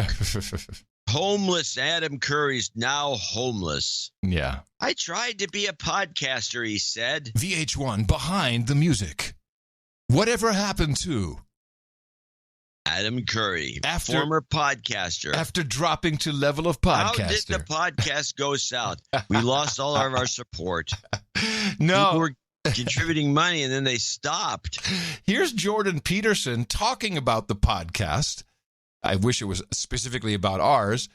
But when I heard him say this, I was like, oh, yeah, I forgot. Yeah, hell yeah. Yes. Videos is that you can't do anything else while you're doing them, right? When you're reading.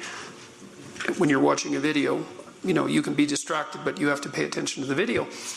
But if you're listening to a podcast, you can be driving a forklift or a long-haul truck, or you can be exercising or doing the dishes. And so what that means is that podcasts free up, say, 2 hours a day for people to engage in educational activities that they wouldn't otherwise be able to engage in, and that's about 1/8 of people's lives. So podcasts hand people 1/8 of their life back to engage in high-level education. So then I thought, well, people actually want to do this. There's a massive market for high-level intellectual engagement that's much deeper and and more desperate, let's say, than anyone suspected. I think one of the things I've realized in the last couple of days as I've been thinking this through is that the narrow bandwidth of TV has made us think we're stupider than we are.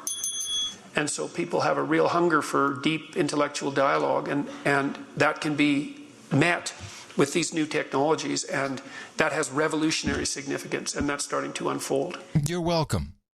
Woohoo! You're ever so welcome. Let's put this to the test, shall we? He says well, let me put this to the test for a second. Yeah. He says that the bandwidth of television has become so narrow that people are just clamoring for something intellectual. And I would say that to a degree, the No Agenda Show is intellectual. At least we're challenging our intellect, which is a challenge by itself. Challenging the way people look at things. Let's have a quick, just a litmus test. Let's see what's new on television then. Station is coming to TLC. What I do isn't just pimple popping. I don't want to be a hunchback. I'm changing people's lives. Oh my gosh. Dr. Pimple Popper begins Wednesday at 10 on TLC. Yes, I've heard about this show. And I think Jay was talking about it, and I said, I thought she was just putting me on. No. And I said, no, it's a real show, and she pops blackheads is the whole show. Jeez. I said, what are you no. Yes. Yeah, that's what goes on. It's a show that is so inane that now television consists of someone popping blackheads. I mean to tell you. Yeah. By the way, we do have a meetup coming up in Toronto. Now, I won't be there. I have the meetups on the list, actually. But if you want to talk about them, I have the info here. The 19th. But the Toronto meetup, the reason I'm saying that is because Jordan Peterson will be in front of his lecture. Oh, that's right. That's right. Okay, good. Right across the street, and they're going to try to get Peterson to come to the meetup. Yep. Well, somebody record him saying something nice about the No Agenda Show, or something not nice. That's either way, just something. Just have him say in the morning, please. Yeah, in the morning for the No Agenda Show. Let's see. We should start collecting those clips like they used to do on old time radio. Mm. You know, these little spots. Yeah, little spots. Let's. I had dinner with the former New York banker, and I had the opportunity to ask him specifically about Deutsche Bank and the money to Trump. And this came from a meme, which I don't know if it's here today. These things are here today, gone tomorrow. That if the Democrats win the House, then Maxine Waters becomes the chair of some oversight committee, and then she has the power to subpoena the Deutsche Bank bank records.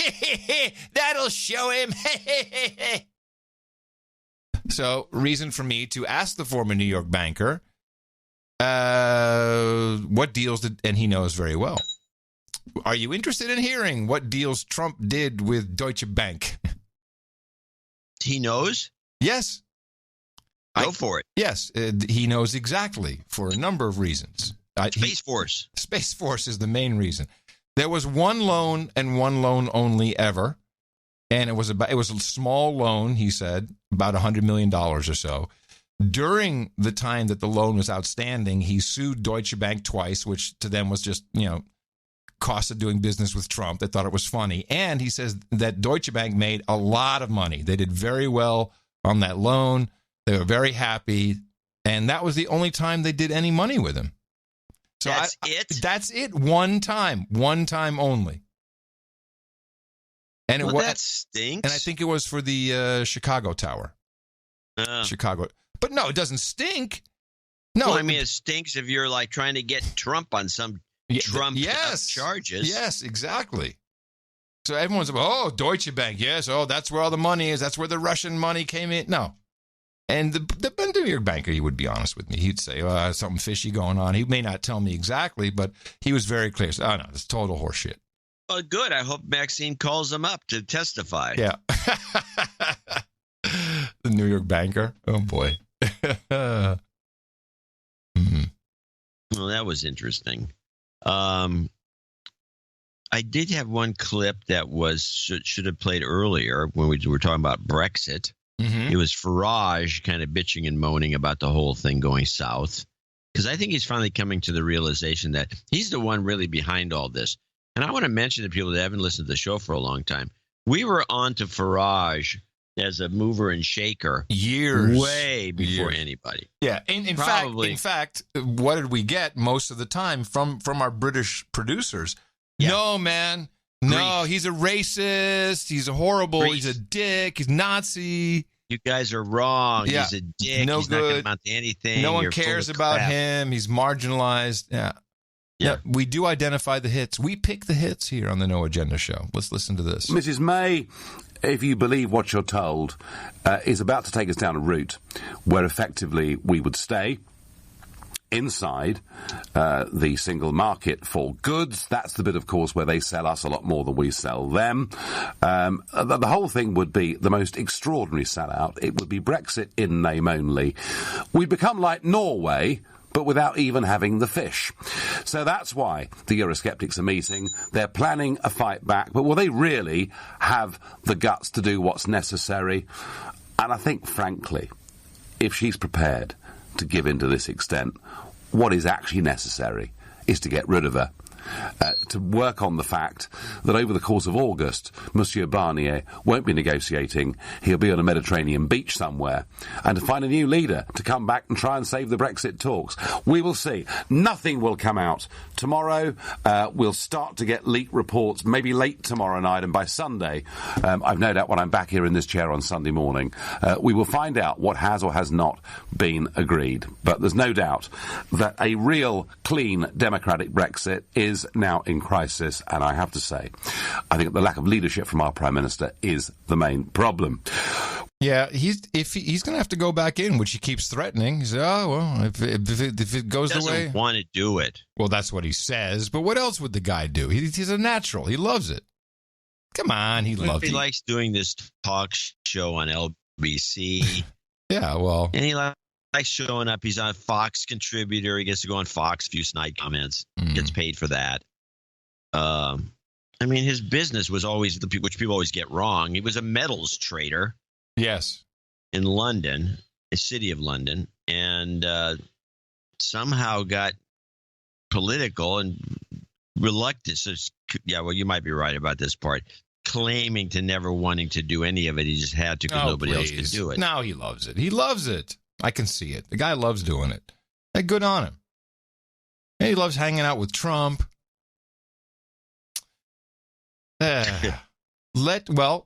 Talking about being pulled apart, that's about to happen to Judge Kavanaugh, who will now go through the rigorous process of being confirmed by the United States Senate to be on the Supreme Court, which the Supreme Court, before we even get into any of that, where exactly in the Constitution do they get their power from?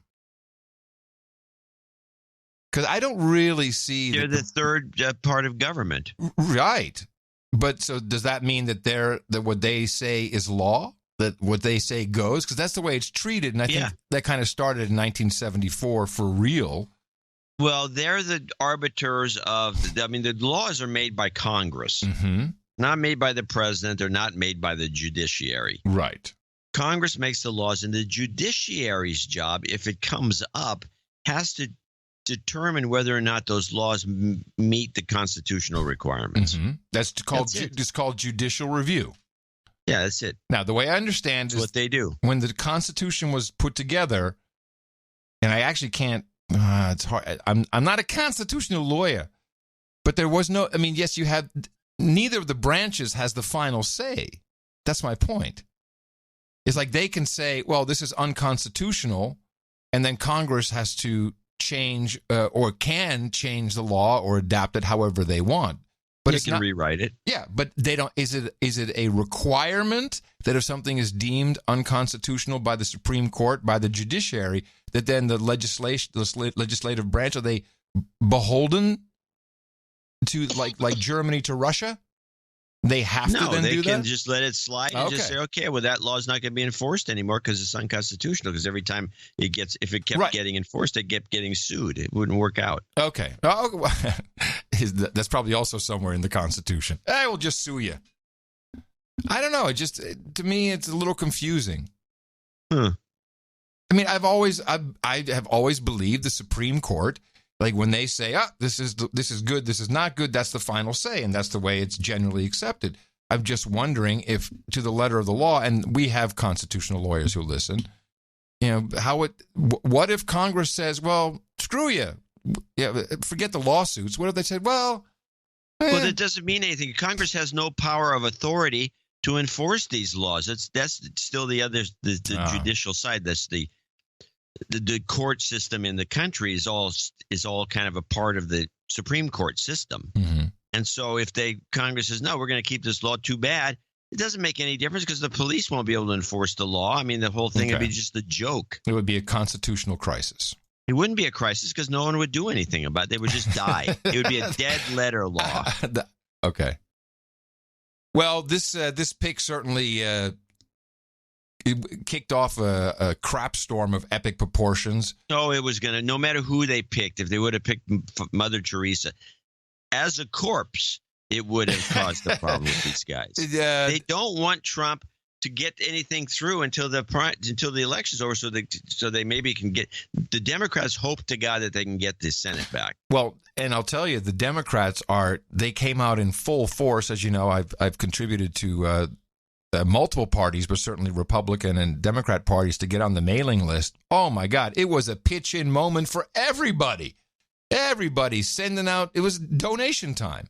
This is just a money grab. Yeah, here's Elizabeth Warren's note. Brett Kavanaugh. That's the name of Donald Trump's awful Supreme Court nominee. As a judge, he has a long record of decisions that hurts women, workers, and consumers. Trump's nomination of Brett Kavanaugh last night puts rights we hold dear at stake like never before. Women's rights to control their own bodies, workers' rights, consumers' rights, you name it. They could all get squeezed to the breaking point if Kavanaugh is confirmed. Our only chance to stop Brett Kavanaugh's confirmation is to help Senate Democrats fight back. And we also must take back control of the Senate in 2018. Will you chip in $3 right now?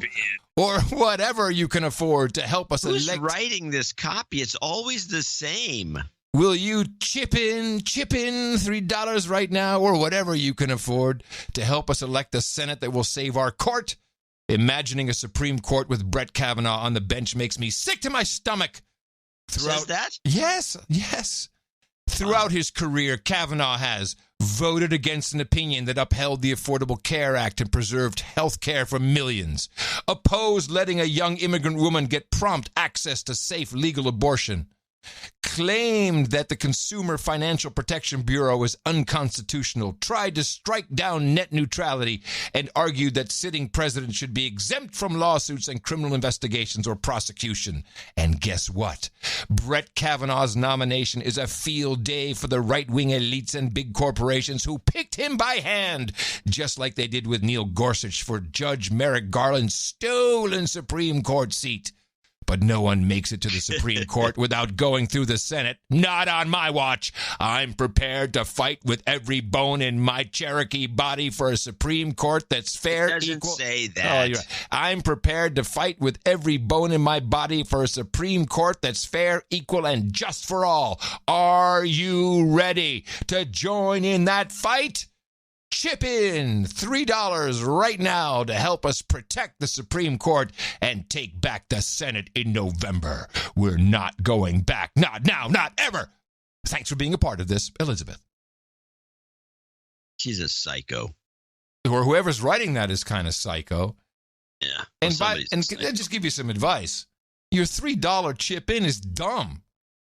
That's a $30 ask. Well, I wonder because the reason I wonder is because the guys doing this, and it's one group. Yes. So it's hard to kind of really tell. You can tell. I think is it Share Blue or one of these outfits? I don't know who it is. They always, and I can tell you right now, if you looked at that letter, it's got red on it. Oh right? yeah, of course it does. Yeah. Yeah, not blue, not orange, not red. Green, not yellow, red. Yeah. It's always got red. It's thematically red. Is that important in the world of newsletters? Does that make a difference? Not that I know of. Good. I can give you a couple of things that I've taken these seminars when I was younger, and so I kind of knew what, of course, the things change, and newsletters or not newsletters so much as direct marketing pieces, which that is. That's a version of what used to be called direct mail. They study the death out of it, and they keep coming up with new little gimmicks. And the gimmicks are always, from what I can understand, because I was shown all the gimmicks of the era, the gimmicks that work only work. Is it closing $1 with your letter? Here's $1. That's another gimmick that kind of worked for a while. There was I can when I get mail, real mail, and some other things that come, I can look at it and say, this is a new gimmick they're trying. I'd see how long it goes on.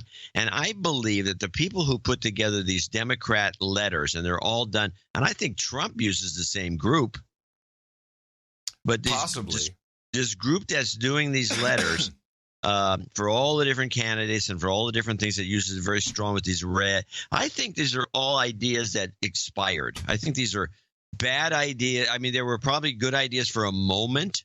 Right. That maybe it lasted maybe a year, and then they died like they all do with direct marketing. And I believe the chip in thing, which came up, I thought maybe we first heard it. We talk about it on the show all the time. 2016, maybe 2015. I don't know. I want to say it was 2012. It could be. Time flies. I think so. But if that's dead, it doesn't work. Every time because we the two of us ridicule it.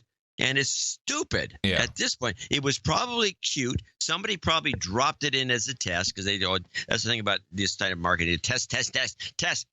Yeah. So they tested it, and it got a huge response because no one heard of it before in these solicitations, and it was like kind of catchy. Oh yeah, that's great. And I remember chip in. I'm going to chip in. And so that may have caught.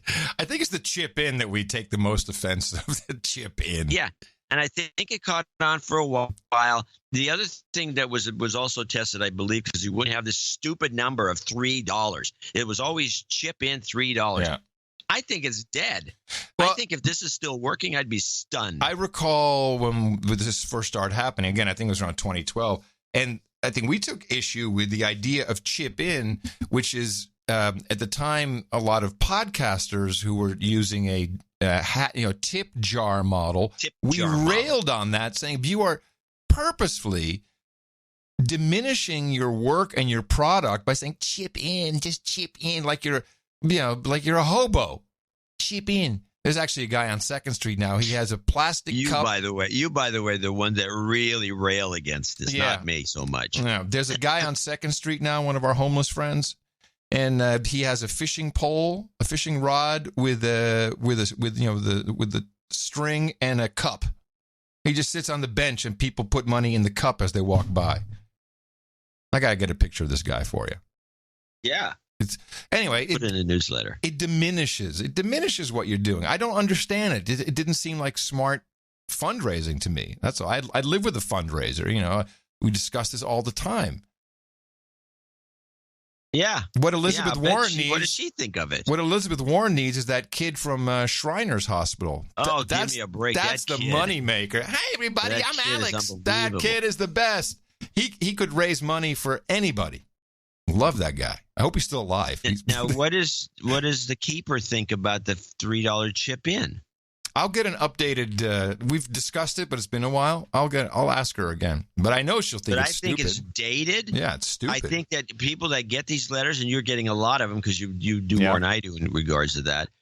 I get them too.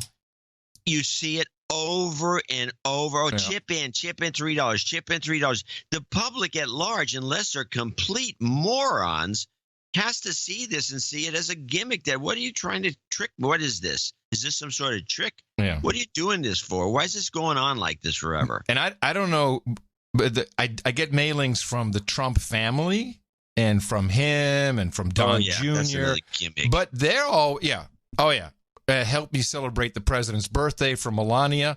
But this starts at $150. And guess what? They don't have the $3 chip in? Guess what? It ain't working either. I'm going to give $150. No way. The guy's got plenty of money. I don't know. Yeah. Well, but you look at it, it's the RNC. It's RNC. I don't want to. But the RNC should do their own fundraising without. I don't like it. Another thing I don't like is I think I once gave Judicial Watch or something. Somewhere I've been using a lot of clips from somebody over time, and then a pop-up shows and value for value. Like, thanks, man. I get some clips from you. Here's a little value. But then I'm on the mailing list. I'm on the mailing list for it's mrctv.org, Media Research Center, Sean Hannity newsletters. And the worst is, I think it was Judicial Watch. The envelope shows up and it looks like a court summons with two windows, it's like important court filing document. I'm like, what? Now what am I in trouble for now? And you open it up and it's a pitch letter. Threw it right away. It's a horrible trick. Kept it. Yeah, you're right. I'm an idiot. Horrible. No, my understanding is, and I think it still applies, that there was laws against some of these approaches that are still being violated. Thank you, Senator Warren. That was her thing. That's do nothing. Warren would be the one that would do nothing about it. But I'm of the understanding, and I could be wrong, and I've not really looked into it. I just get irked every time I see one. Is you cannot send somebody what appears to be a check. Oh, I received that. I still receive those from time to time. Yeah. Pay to the order of. It's always the way. It's always when it's time to pay off the credit card. Then I get all these. Hey, seems like you're in debt, pal. Yeah. It's like the really well done ones. It's like it's a window with the thing inside, and on the pay to the order of. Big enough that you can see the words "pay to the order of." Yeah, exactly. Yeah, I don't fall for those.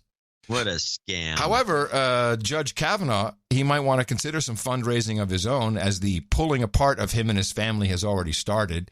And I have to say, I do have respect for anyone willing to go through that process. Apparently, he had tens of thousands of dollars in credit card debt. He has very low net worth, about $65,000. I don't believe this story, by the way. I know what story. I don't believe it. It may not be true. I've heard this story. I just don't. I think it's bullshit. Let me tell the story. The credit card debt apparently was from buying tickets to the Washington Nationals, season tickets for him and his buddies. And the reason I don't believe this story is because it's got all the elements of a hoax story. Because for one thing, the Washington Nationals are huge losers. Yeah. And they're like this really super powerfully fantastic team that can't win playoff games. And so it's something you can laugh about under your, this guy's an idiot for wanting to go to those games. It just has hoax written all over it.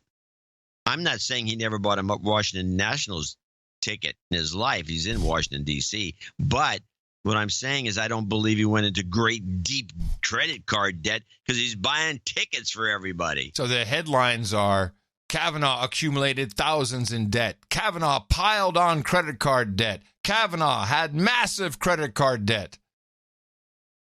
Is that the level that we're at now for vetting people? Yeah. Where's Snopes? Yeah. Where's Snopes? Probably a lot of Washington Post articles in there. Oh, yeah. Oh, of course it's Washington. Washington Post broke it. Are you kidding me? Yeah. Oh, yeah. It's like the golden toilet. They broke the story. Washington Post, I believe, was Washington Post. Well, there were some fun things being said from the pundits on TV. A rare opportunity to play something idiotic from Fox. Not that they don't have tons of idiotic stuff to say. It's just it's usually not funny. At least not to me. This was pretty good. Shep Smith on the game. Shep Smith is still the remaining proof that the Democrats run Fox News. Back in 2009, Judge Kavanaugh wrote that sitting presidents should be protected from lawsuits and criminal investigations until they're out of office. Quoting here, like civil suits, criminal investigations take the president's focus away from his or her responsibilities to the people. And a president who is concerned about an ongoing criminal investigation is almost inevitably going to do a worse job as president. Think of the time, then. That was on the heels of all of the Clinton investigations, and Judge Kavanaugh had been very closely involved with the writing of the Ken Starr report, the more salacious parts. Some Democrats say all of that shows President Trump is basically choosing somebody who would have his back should an investigation become, well, the top priority. But in that same piece, Judge Kavanaugh also wrote this: if the president does something dastardly, the impeachment process is available. Dastardly. See, that was my ISO. Dastardly. I thought that would be a great end of show ISO. It doesn't cut it by the foamer. But so there's Shep. Well, let's talk about this for a second.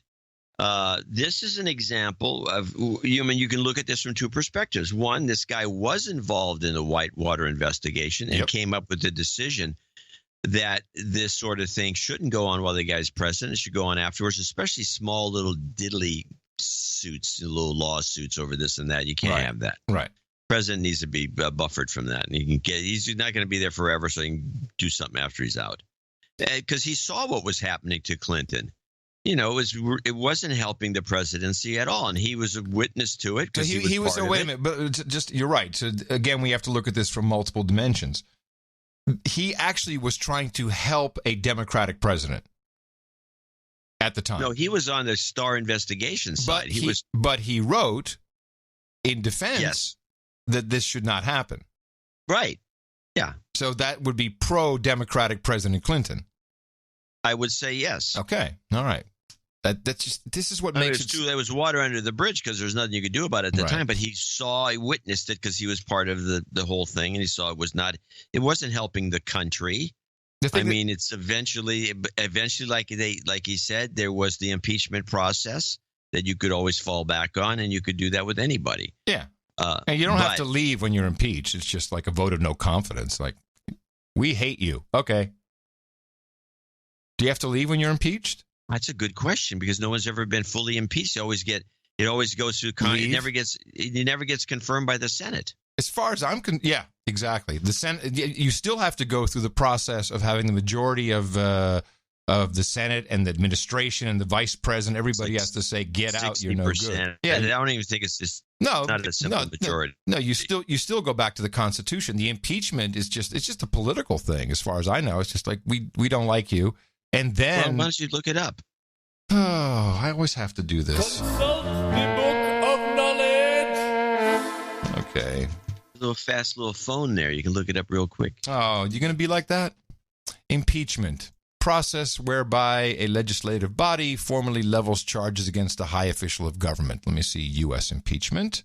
Get kicked out. United States. Okay. Process. At the federal level, the impeachment process is two-step procedure. Here we go. The House of Representatives must first pass by a simple majority of those present and voting articles of impeachment, which constitute the formal allegation or allegations. Upon passage, the defendant has been impeached. Next, the Senate tries the accused. In the case of the impeachment of a president, the Chief Justice of the United States presides over the hearings. For the impeachment of any other official, the Constitution is silent on who shall preside. Suggesting this role falls to the Senate's usual presiding officer, which would be the vice president who presides over the Senate. To convict an accused, the concurrence of 2/3 of the members present is required. That'll never happen. No. Conviction removes the defendant from office. Following conviction, the Senate may vote to further punish the individual, barring him or her from holding office in the future, etc. So exactly, the impeachment process, unless whatever he did or does is so egregious that everybody's on board, it's unlikely to happen. But it's in there. Luckily, it's in there. So it's possible if need be. Well, if the guy, let's imagine a president who is a unstoppable flasher. And so everywhere he goes and everything he does, he's dropping his pants and then doing a jig or something. Well, that would fall under the mental capacity, and they can get him out that way. Well, that you could probably get him up for 25. But let's say that let's say that the entire cabinet, because it has to be the cabinet, were a bunch of perverts, and they thought this was fabulous.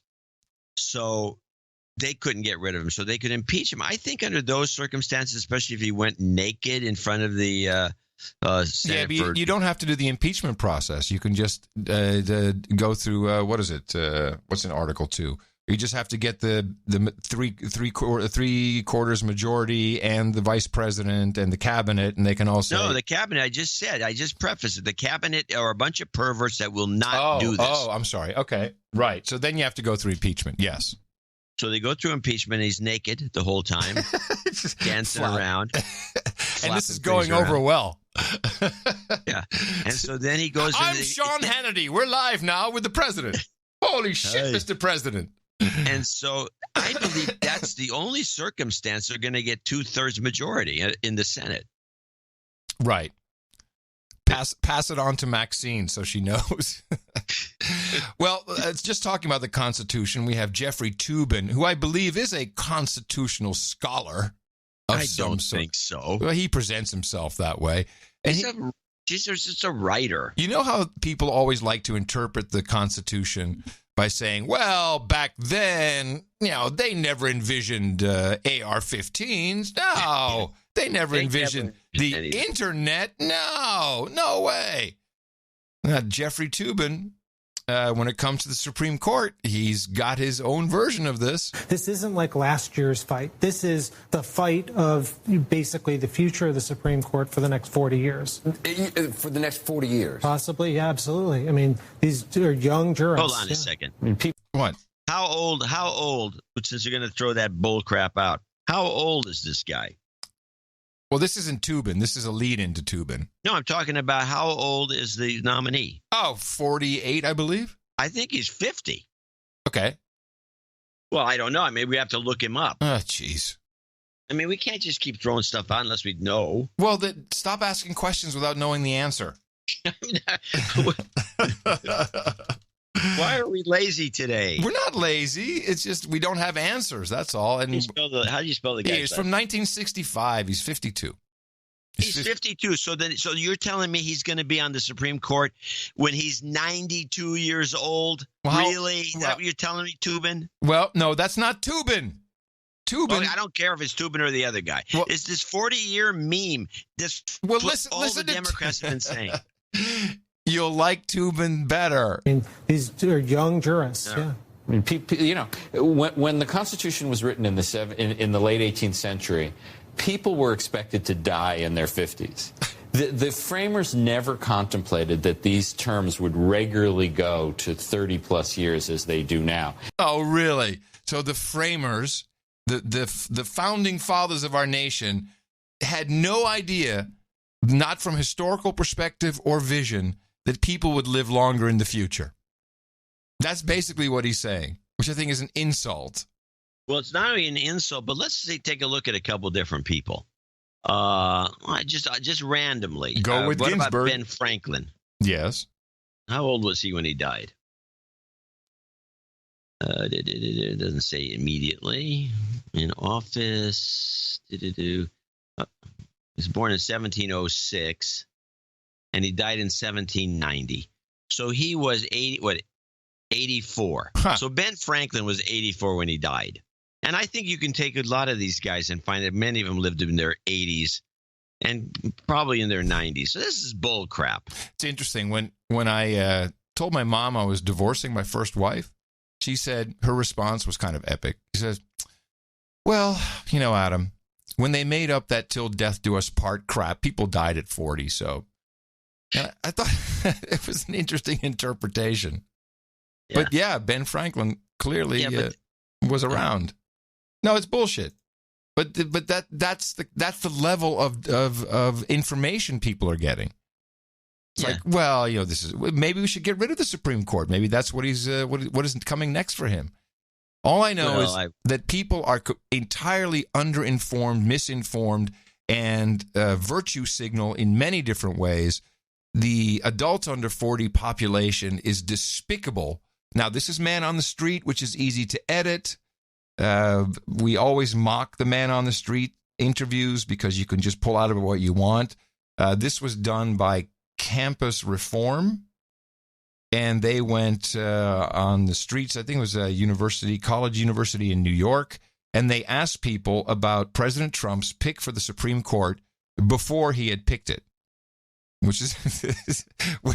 So you know how it works. I mean, Jimmy Kimmel does this, only Kimmel didn't do this one, which makes it that much better. Kennedy had announced that he was retiring. Trump says, I'm going to pick somebody. And these guys go out from campus reform and go ask the millennials, adults under 40, what do you think of the president's new pick? I think the big thing that's been in the news today, Supreme Court, Justice Kennedy stepping down. So there's a vacancy. All week, people were worried about who it was going to be. This week, he made his announcement. What's your reaction to the justice that he nominated today?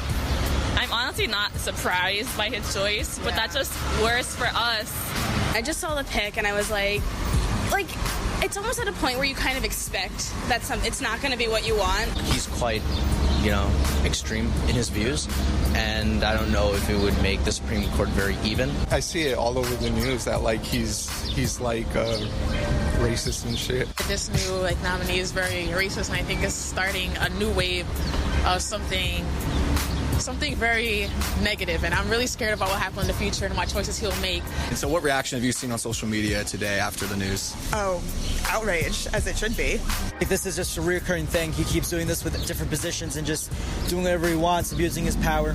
Yeah. Do you feel like his pick is an abuse of power? Basically, yeah. His entire cabinet and everyone he's chosen has been the white supremacist Legion of Doom, and it's dangerous to everyone who looks like me. And you feel like the Supreme Court nominee today kind of falls in that same line? Of course. They should all wear white hoods and burn crosses at the Capitol, because that's exactly the move. That's what they're going for. And the fact that he would put someone up there that is so racist and is not practicing the equality that we need to see, it's insulting, and he's not going to last. I mean, so you're not a fan of the pick? I'm really not. I did speak to my dad a couple days ago, and I know he was not a huge fan of the decision that he made. What would be your message to President Trump on what qualities you would want a Supreme Court justice to have? Black. A black woman. Is it wrong, though, to suggest someone be picked just on the color of their skin, though? I mean, but I said black women for a reason. Black women were the only ones who really turned out in full majority to not vote for President Trump. And it just went on and on and on. So if you're confronted with this microphone, the first thing you say is, I don't know who the pick is, because you don't. Because it wasn't picked at the time. I mean, this inability for this group of people, and it's not all of them, but many of them, to admit that they don't know something. Yes. This is I think. Oh, I think is that. What do you think is going to happen? What is going to be? Oh, I think this. I think that's why I kept insisting, for example, when we don't quite know something, we have to look it up on the spot. And you are. Because we're not of that ilk where, I don't know, so I'm going to make it up, which is what these guys are doing. Now, the fact that you brought that clip up with the stupidity, I have to bring a clip in from 2007. Okay. And the reason I'm putting this clip in is because this is a clip I call for every once in a while. We can never find it. And this is the 2007 clip. Just a reminder of the education system. This is the Miss Teen USA, Miss South Carolina answer to a stupid question about how come Americans cannot find the United States on a map? Recent polls have shown a fifth of Americans can't locate the U.S. on a world map. Why do you think this is? I personally believe that U.S. Americans are unable to do so because some people out there in our nation don't have maps, and I believe that our education, such as in South Africa and the Iraq, everywhere such as, and I believe that they should, our education over here in the U.S. should help the U.S. or should help South Africa and should help the Iraq and the Asian countries, so we will be able to build up our future for our children. Thank you very much, South Carolina. Man, that was back when it was good. Classic. Yeah, you're so right. We're all doomed. Straight from Reseda, here she is, Raven. Give it up. I'm going to show my support by donating to No Agenda. Imagine all the people who could do that. Oh yeah, that'd be fab.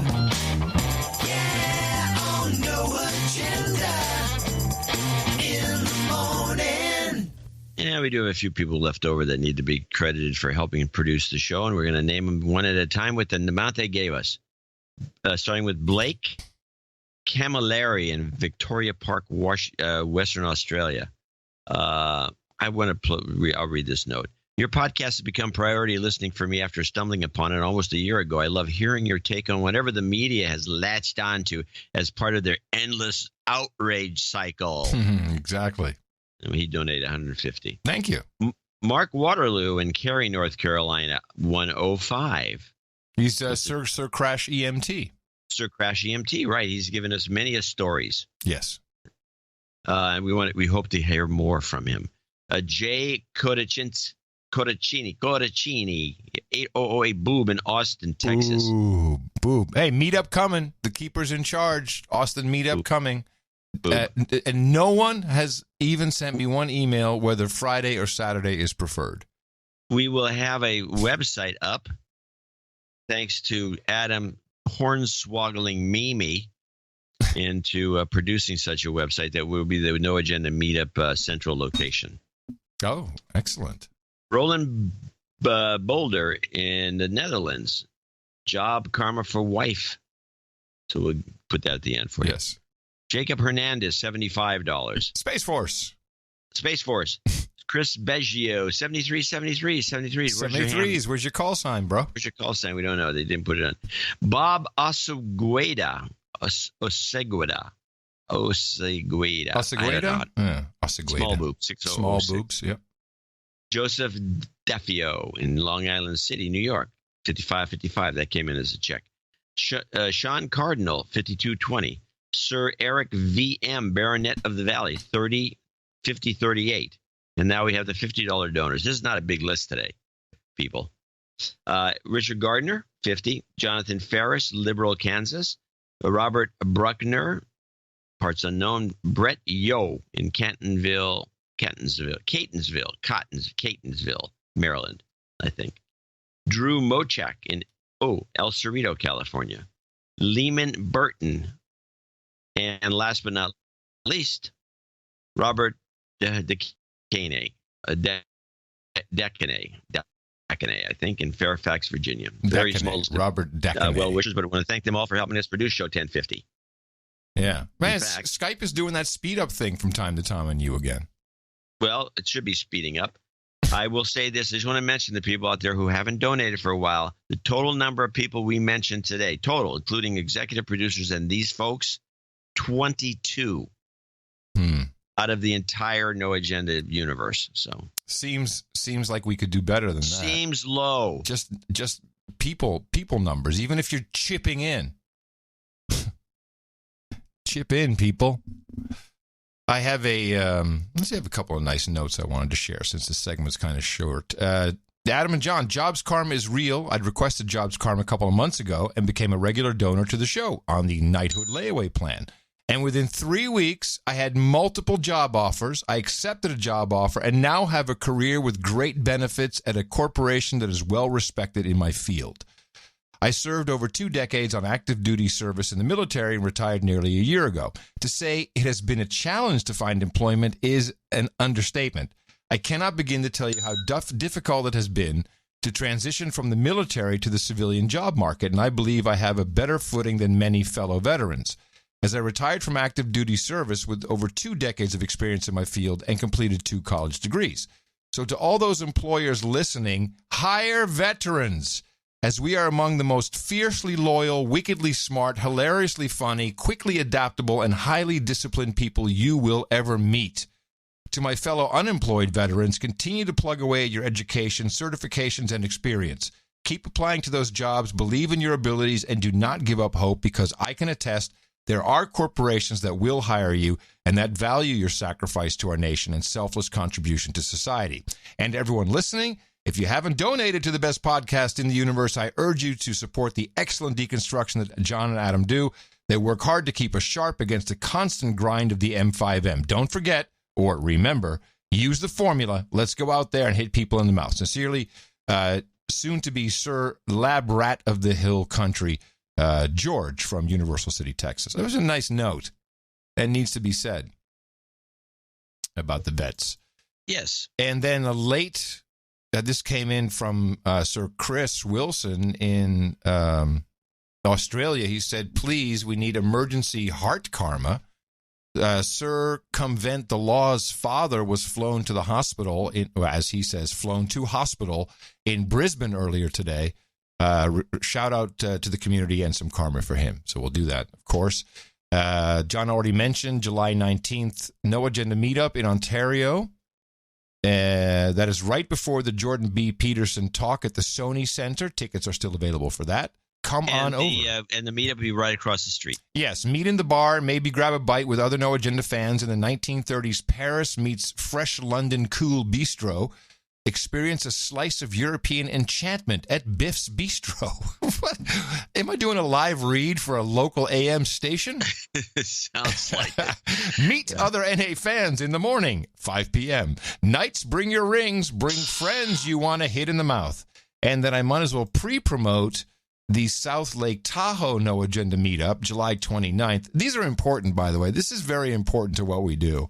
And I appreciate people self-organizing into doing this. They do need a little some coaching on some things that they do wrong. But that's why Mimi's going to do it. Yeah, apparently she is. Now, one of the things that we should note is that the reason you want these meetups is because you get to meet like-minded people who will not suck your karma out of you and get into stupid arguments about stuff that is not worth arguing about. Right. I've got more comments when I've gone to a number of these. Obviously, I've had a few, centered around me. Mm-hmm. And the thing I know is that everybody like each other on first glance. So when they meet, they have good conversations and they all feel very comfortable because there's not, we're not dealing with just a general population it truly is. I hate to say it. It truly is a safe space. It is. It's a safe space. And what always amazes me with the meetups is, and I think this may be universal, you look at someone like, I never thought that kind of person would be a No Agenda listener. And seriously, and then you're like, oh, well, yeah, very like-minded. And Americans maybe in general are a lot like that, although I find a lot of that in Europe too. Very open, but, maybe just not able to discuss things as openly in your work or place or your family or... It's a lot of fun to come to one of these. And as we've learned from the Lost Connections book, it really helps against depression and all kinds of other psychological disorders. You need to meet people. And I think today's environment, no matter where you stand with any opinion, you're afraid to give it in a group. You don't know, if I say this, then someone might ridicule me or get tossed out. It never happens. What never happens? You don't have this ridicule function because there's nobody there that doesn't have the, it's just a great place when even in England where we had, another variety, a huge variety of people that liked, that were show mavens. It's just fascinating to run into all these guys because some of them, you're right. You'd look at them and say, well, this guy probably hates the show, the looks of him. But no, not true. Not true at all. Now, it's great fun, and I'm looking forward to the Austin one. Although I should say this. There's we do have all these Eagle Scouts and Marines and all these different guys and a good variety of women. There is an inordinate amount of binders of women we have. There's an inordinate number of dudes named Ben. Yes. And dudettes. Yeah. And dudettes, but it's just like a little. I would say at least 40% of the audience is at these meetups. About almost half the people at the meetup. That's because we respect them. Because we have worked in corporate environments. We respect dudes named Ben. We know they actually run the world. Hams like to think they're going to save the world when the Armageddon hits, but it's going to be the dudes named Ben, who coincidentally often are hams as well.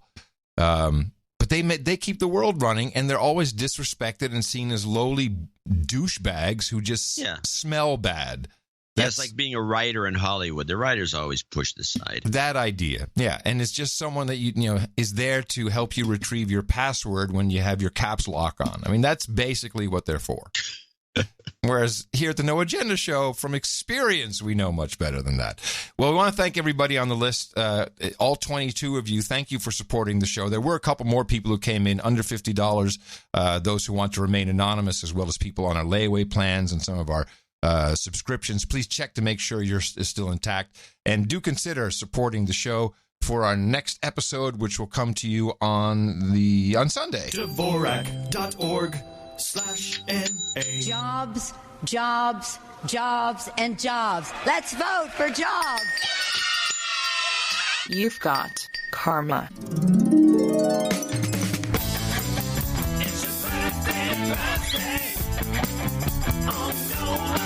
And we got 3 on the list for today. We have Sir Cardinal, who says happy birthday to Sir Paul the Black. That is belated. He celebrated yesterday on the 11th of July, along with Jay and Keeper. Sir Brian Warden says happy birthday to his son Tyler Warden, also celebrated yesterday and turned 8. And Joan Kramer says happy birthday to his smoking hot wife Janet. She turns 50 on July 17th. And we say happy birthday from all your friends and all the family here at the best podcast in the universe. Yeah! Okay, one nighting for today, so I'll just pretend yours is not stuck. Wow! It's there. There you it got is. it immediately. And here's mine. Boom! Well, you got lucky there, Peter. Peter Tankstrom, everybody, stepping up to the podium right here at the round table of the No Agenda Knights and Dames. Peter, thank you very much for supporting the best podcast in the universe, the amount of $1,000 or more. That gives you a ring, sealing wax, and a certificate, and a seat at the round table, and your title. I hereby pronounce the Sir Pete of the High Power Hammerheads. For you, my friend. We have hookers a blow, rent boys and Chardonnay, zucchini and meatloaf. We've got parliaments and pale ale, waifus and waffles, bourbon and bong ribs, trophies and tire smoke, kebab and Persian wine, sparkling cider and escores, ginger ale and gerbils, breast milk and pavlomen, mutton and mead with a bit of phlegm. Please go to noagendanation.com/rings. Eric the Shill will take care of you and make sure your ring comes out to you as soon as possible. And thanks again for supporting the show. We actually, literally could not do it without you. It's no, we don't. Highly appreciated. Okay. Let me see. I got a couple of things we can play that are kind of cute. There's local stories. Actually, I have 3 local stories. One is about the Apple car project being stolen by the Chinese. Oh? You know about that? No. Let's listen. On 5, a bizarre case of corporate espionage. An engineer accused of stealing secrets from the world's largest tech company. The FBI stopped him in his tracks at Manetta International Airport. The data in question, Apple's very secretive autonomous car project. KPIX5's Melissa Kane joins us now with how it all unfolded. Melissa? That's right, Liz and Ken. Documents filed in federal court tell a gripping story about the race to make the best autonomous cars, and one man who the feds say tried to take a shortcut. On a sunny Saturday, Xiaoling Zhang bought one plane ticket from San Jose to Hangzhou, China, leaving immediately. He went through security at Terminal B, and that's when FBI agents arrested him for allegedly stealing secrets from the world's largest tech company. KPIX5 security analyst Jeff Harp, a former FBI agent, says companies spend big on research and development. And so if somebody breaches that trust, they're going to go after them. Now, Zhang joined Apple in 2015 to work on the autonomous vehicles project. According to court documents, the details of Apple's research and development for the project is a closely guarded secret that has never been publicly revealed. The FBI says in April of this year, Zhang went to China, and the weekend before he was supposed to return to work, he downloaded massive amounts of confidential information and documents, including documents that show prototypes and prototype requirements. On Monday, Zhang went to his supervisor and said he was quitting. He was going to work for a competitor, a Chinese company called Xiaopeng Motors. Apple escorted him out of the building, and the next day, Apple learned that Zhang had already taken reams of data, documents, and equipment. The cat's out of the bag. I mean, at some point, Apple realizes that they're under damage control mode now. The FBI did get involved and searched Zhang's house on June 27th. 10 days later, he bought that one ticket for a same-day flight to China. Harp says that when a person is under investigation, buying an international ticket is a red flag. And if they see that you've bought an immediate ticket to hightail it out of the country, chances are they're going to say hello to you at the gate when you get there.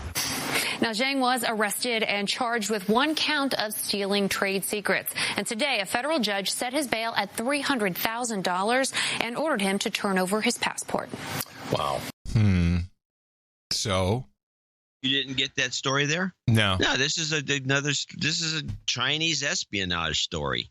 I read a story about Apple in China that there was something wrong with, and I guess here's what happened. The most recent iOS update, someone, of course, saw stuff and they figured out what had been updated. And apparently Apple had coded something in a Chinese version of the iOS or certain localized versions that you could not type in Taiwan and have the flag pop up. You know how the Apple's... And they're uptight about that. Right. But then it was crashing applications here in the U.S. when you type in Taiwan. The minute you hit the N, it would crash. I don't know. It's a mess. Yeah, who cares about Apple's self-driving car? I don't care. I don't want it. Call me old-fashioned. You're a Luddite. Yes. Well, of course I'm a Luddite. No, I've driven the semi-autonomous, and I want nothing to do with it. But that's not as interesting to me as the Awan brothers, which, we only briefly touched on. They don't want to talk about it. Well, this guy basically got off with a slap on the wrist for bank fraud. But there was so much more going on, so much more reported. And you're right. Fox News is reporting on it. Specifically, this Luke Rosiak of the Daily Caller. I have some respect for the Daily Caller. Their foundation, and they have a lot of the right ideas. Of course, I will not support them because they're also part of the Facebook news fact check false system, the international fact check network. So I want nothing to do with them. But the guy, you got to hand it to him. He has been on the story and has not stopped.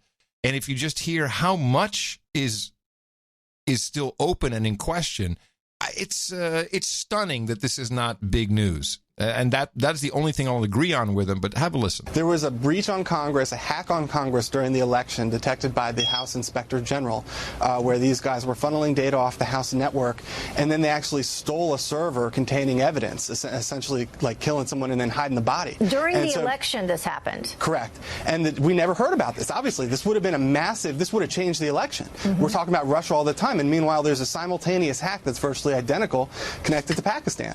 So for the last year, we've been trying to unravel this cover-up and figure out, we know the data is going off the House network, where is it going?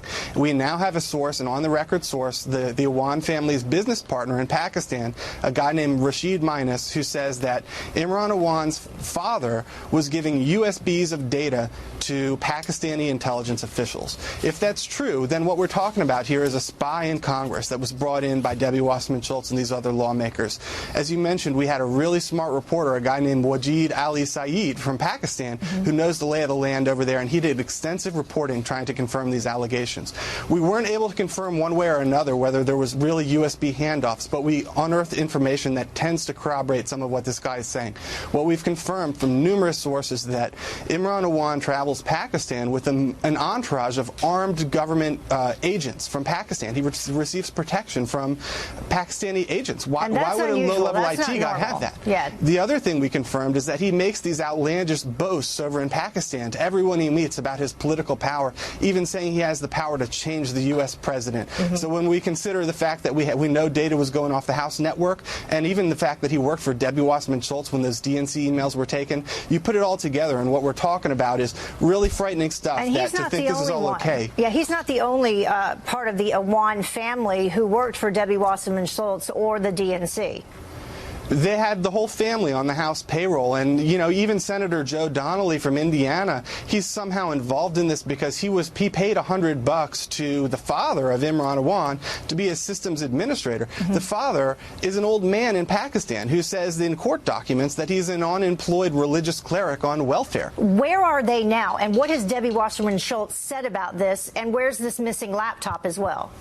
The amazing thing is that they haven't been, they're not in jail. There's a whole family of 5 of them. 2 of them were charged with trying to flee the country, essentially, but they weren't actually charged with the underlying hacking. And so what happened is Wasserman Schultz refused to fire this guy. When he was a known suspect in a criminal hacking probe, she insisted on allowing him to keep coming into the House building, which is obviously completely bizarre. It's frankly irrational, given that she had just been fired from the DNC. So what he does is he comes into the House building at midnight after he's a criminal hacking suspect, takes her laptop and leaves it in a phone booth. This is like straight out of James Bond. And the twist is he left a little note next to it. The first note was letters to prosecutors. And then the second thing was a note that said attorney-client privilege. So here's a challenge to our dudes named Ben. You all know each other. Find out. This is a sysadmin issue. You need to know. We need to know. I think this is a spook operation at this point. It's ISI. But not ISI spook. I'm talking about one of our guys. Pinning it on. That's the only thing that makes any sense. Everything's covered up. It's hushed up. I think these guys were brought in to spy on someone as part of something. We don't know. I mean, we can't find out. It's one of these things. And the guys were shuffled off. They were extracted and sent back to Pakistan for now, and there's nobody pursuing it because it's like, they get the phone call saying, hey, you can't pursue it because this is national security, just knock it off. Yeah, we don't have to send around D notices here in America. We just call you. Hey. No. Okay, both. That's our press freedom right there. Ooh, yeah. Press freedom, so important, so important. The president is going to meet with Putin. Oh, boy. Even Shep Smith is upset about this one. So I have NATO. I have the UK, which is in somewhat turmoil. And I have Putin. Frankly, Putin may be the easiest of them all. Who would think? Who would think? He may be right. After all, President Trump has been demanding our NATO allies spend more on defense and questioning why the United States is protecting Germany. But when it comes to Putin, NATO's main adversary, the man who ordered the meddling in our election, invaded Ukraine and took over Crimea, the former KGB agent who stands accused of poisoning a former spy in England and murdering journalists and his own political opponents, of him, President Trump recently said, Putin is fine. In fact, aides say President Trump and Putin plan to sit down in a room with no advisors and no transcribers, only their translators. Of course, NATO was created to protect the European nations from Russian aggression. Never in our nation's history has a reality like that existed. Space Force. You were going to say something? Protect them from Soviet Union. Yeah, you're right. You're right. Soviet Union. We have to stay on top of that. You're absolutely right. And actually, we think it's very important what we do, of course. But when it really comes down to it, do people really care? Are people really worried about? Do they follow the Mueller investigation, or is it all just one big thing on Twitter? I think your earlier clip with the idiots that don't know anything, just spewing their personal bigotries, pretty much, I think, summarizes what you just asked. Okay, and I think I can add a little bit on top of that. Big fan of the show Jeopardy. Love watching Jeopardy. That's where the smart people go. You'd think. And I'll take Russia meddling for 1,000, Alex.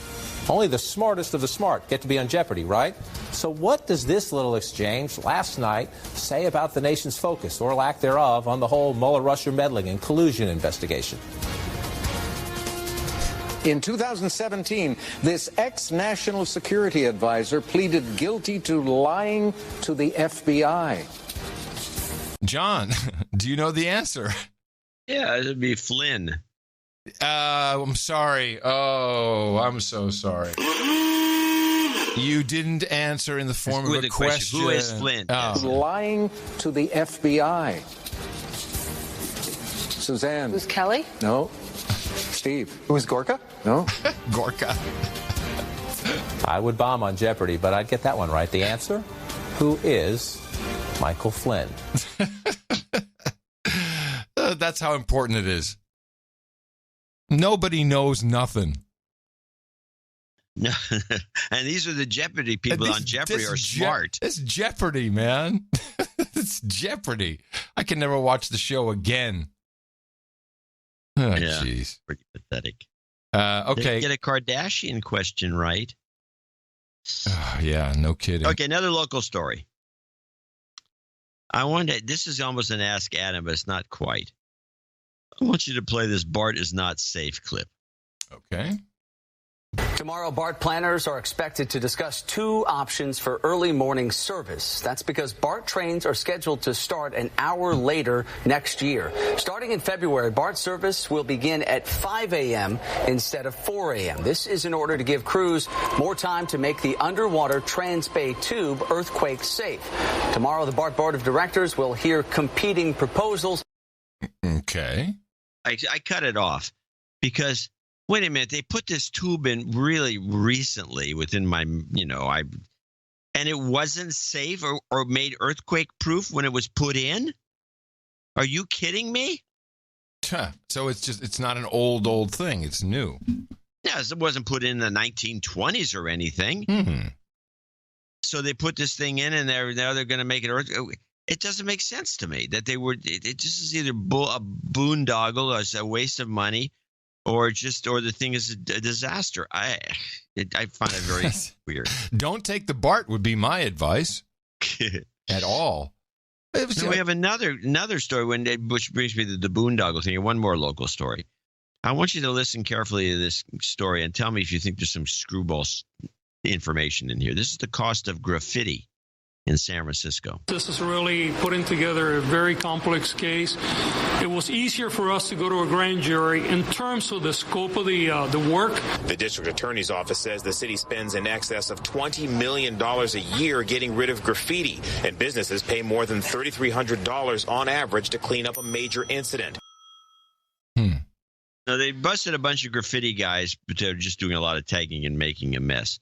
But do you think any city spends $23 million to clean up a few tags here and there? I don't know. I mean, I know they spend $20 million on cleaning up poop. I think it's a scam. They're not spending that kind of money to clean up graffiti. And what's the city spending it for? I thought most of the business owner takes them $3,300 to clean up one incident. How many incidents are there? And that's the business owner's responsibility. He's the one scraping it off the window or whatever. So there's about 900 incidents? Well, there could be, but then it's still that's not the city's responsibility. What does the city do? They only do. You're worked I just find this number to be outrageous. You're really worked up about this. It's California. This is another local scam. They're just stealing money from the public. John, you live in California. Yes. That's where all your money gets stolen all the time. It's a ripoff. Yeah, I agree. It's a total ripoff. Just for the weather. Yeah, exactly. That's what Scott Adams always says. Have you seen the weather? Yeah, all right, bro. All right, listen to this. Tell me what's wrong with this report. You are feeling overworked. Nearly 4 in 10 American workers are working 2 jobs. Some say they do it for extra spending money. But financial website Bankrate.com found 38% of people with second jobs are working extra just to make ends meet. They can't afford to cover their ordinary living expenses, so that they do need that extra source of income. The study also found men are earning 3 times more than women in those side jobs, but they say that could be because they're putting in more hours in a second gig. What was wrong with that report? I don't know. I lost. It wandered off in such a way that I couldn't. But I want you to play it again. I'll play the second half, and okay. It's at the end. Why is it not playing? Hold on. You are feeling overworked. They can't afford to cover their ordinary living expenses, so that they do need that extra source of income. The study also found men are earning 3 times more than women in those side jobs, but they say that could be because they're putting in more hours in a second gig. I mean, hello, Sherlock. Men are earning more because they work more hours. That might be the reason. They literally just said that. Yeah, that's what he said. Yes. If you put in more hours, you're going to make more money. But that's somehow... women should get paid the same amount. Yes, for doing less, I guess. Somehow it's income disparity. I don't know. I just thought it was an odd little report. Twisted the story. They just made it to fit their agenda. You're right. Yes. All right. Anything for us before we go? I've got the... I got the stupidest clip I've had for a while. Reasons they have this, stop the presses. We're going to expose why people are having less babies. Why are so many Americans having fewer babies? The U.S. birth rate at a record low for the second year in a row. A new survey by the New York Times says the top reason is childcare is too expensive. Others said they wanted more time for the kids they already have. And a third factor, fears about the economy. No. Dogs are people, too. We know the true answer to that. It's because dogs are people, too, and they're less expensive. Yeah, and they die earlier. Yes. Leaving you time in your golden years as an empty nester. It's problem solved. An empty dog houser. That's right. All right, everybody. Thank you very much for tuning in. Thank you, Troll Room. NoAgendaStream.com. This is where you can always listen live. We'll do it again on Sunday. No doubt we will have some zingers from the Strzok questioning. The little show that they like to put on. Too easy to do not to do it. Yeah, and there'll be some good stuff in there. Someone getting all huffy and puffy. And who knows what could happen. Today's a show day. Anything can happen these days. We'll be here to guide you through it and help you keep your sanity. That's what we do. And coming to you from downtown Austin, Texas, capital of the Drone Star State, FEMA Region Number 6 is where it's located on the governmental maps in the 5x9 Cludio in the common law condo. In the morning, everybody, I'm Adam Curry. And from northern Silicon Valley, I'm John C. Dvorak. We return on Sunday. Remember us at Dvorak.org/NA. Until then, adios, mofos. I need a cab.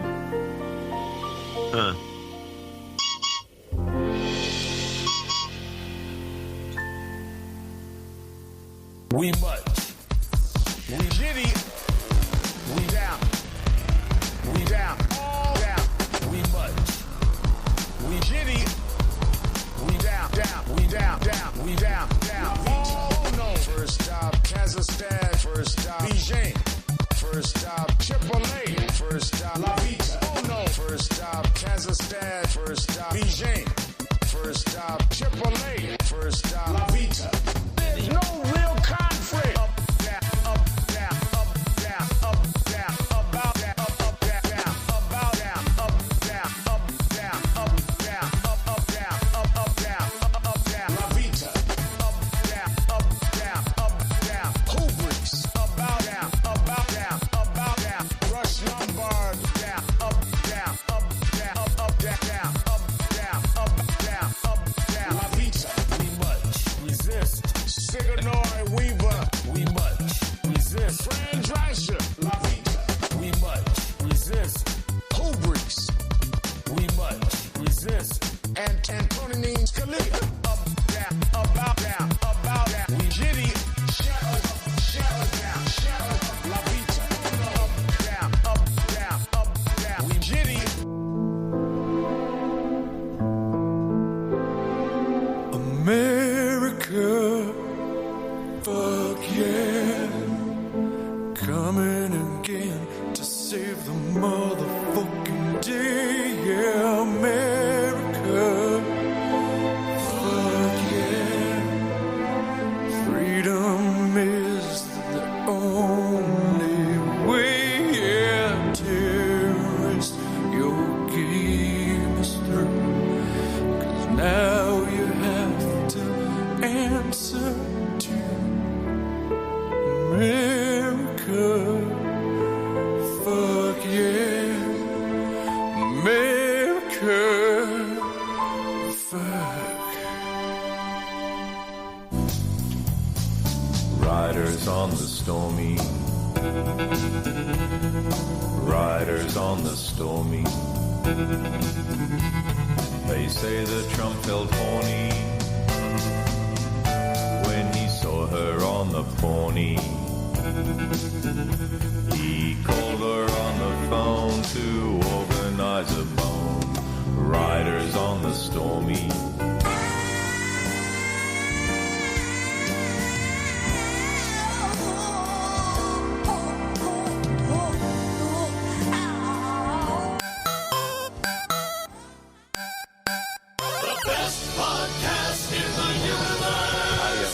Mofo. Dvorak.org/NA. Oh my God! Woo! Listen to that horn!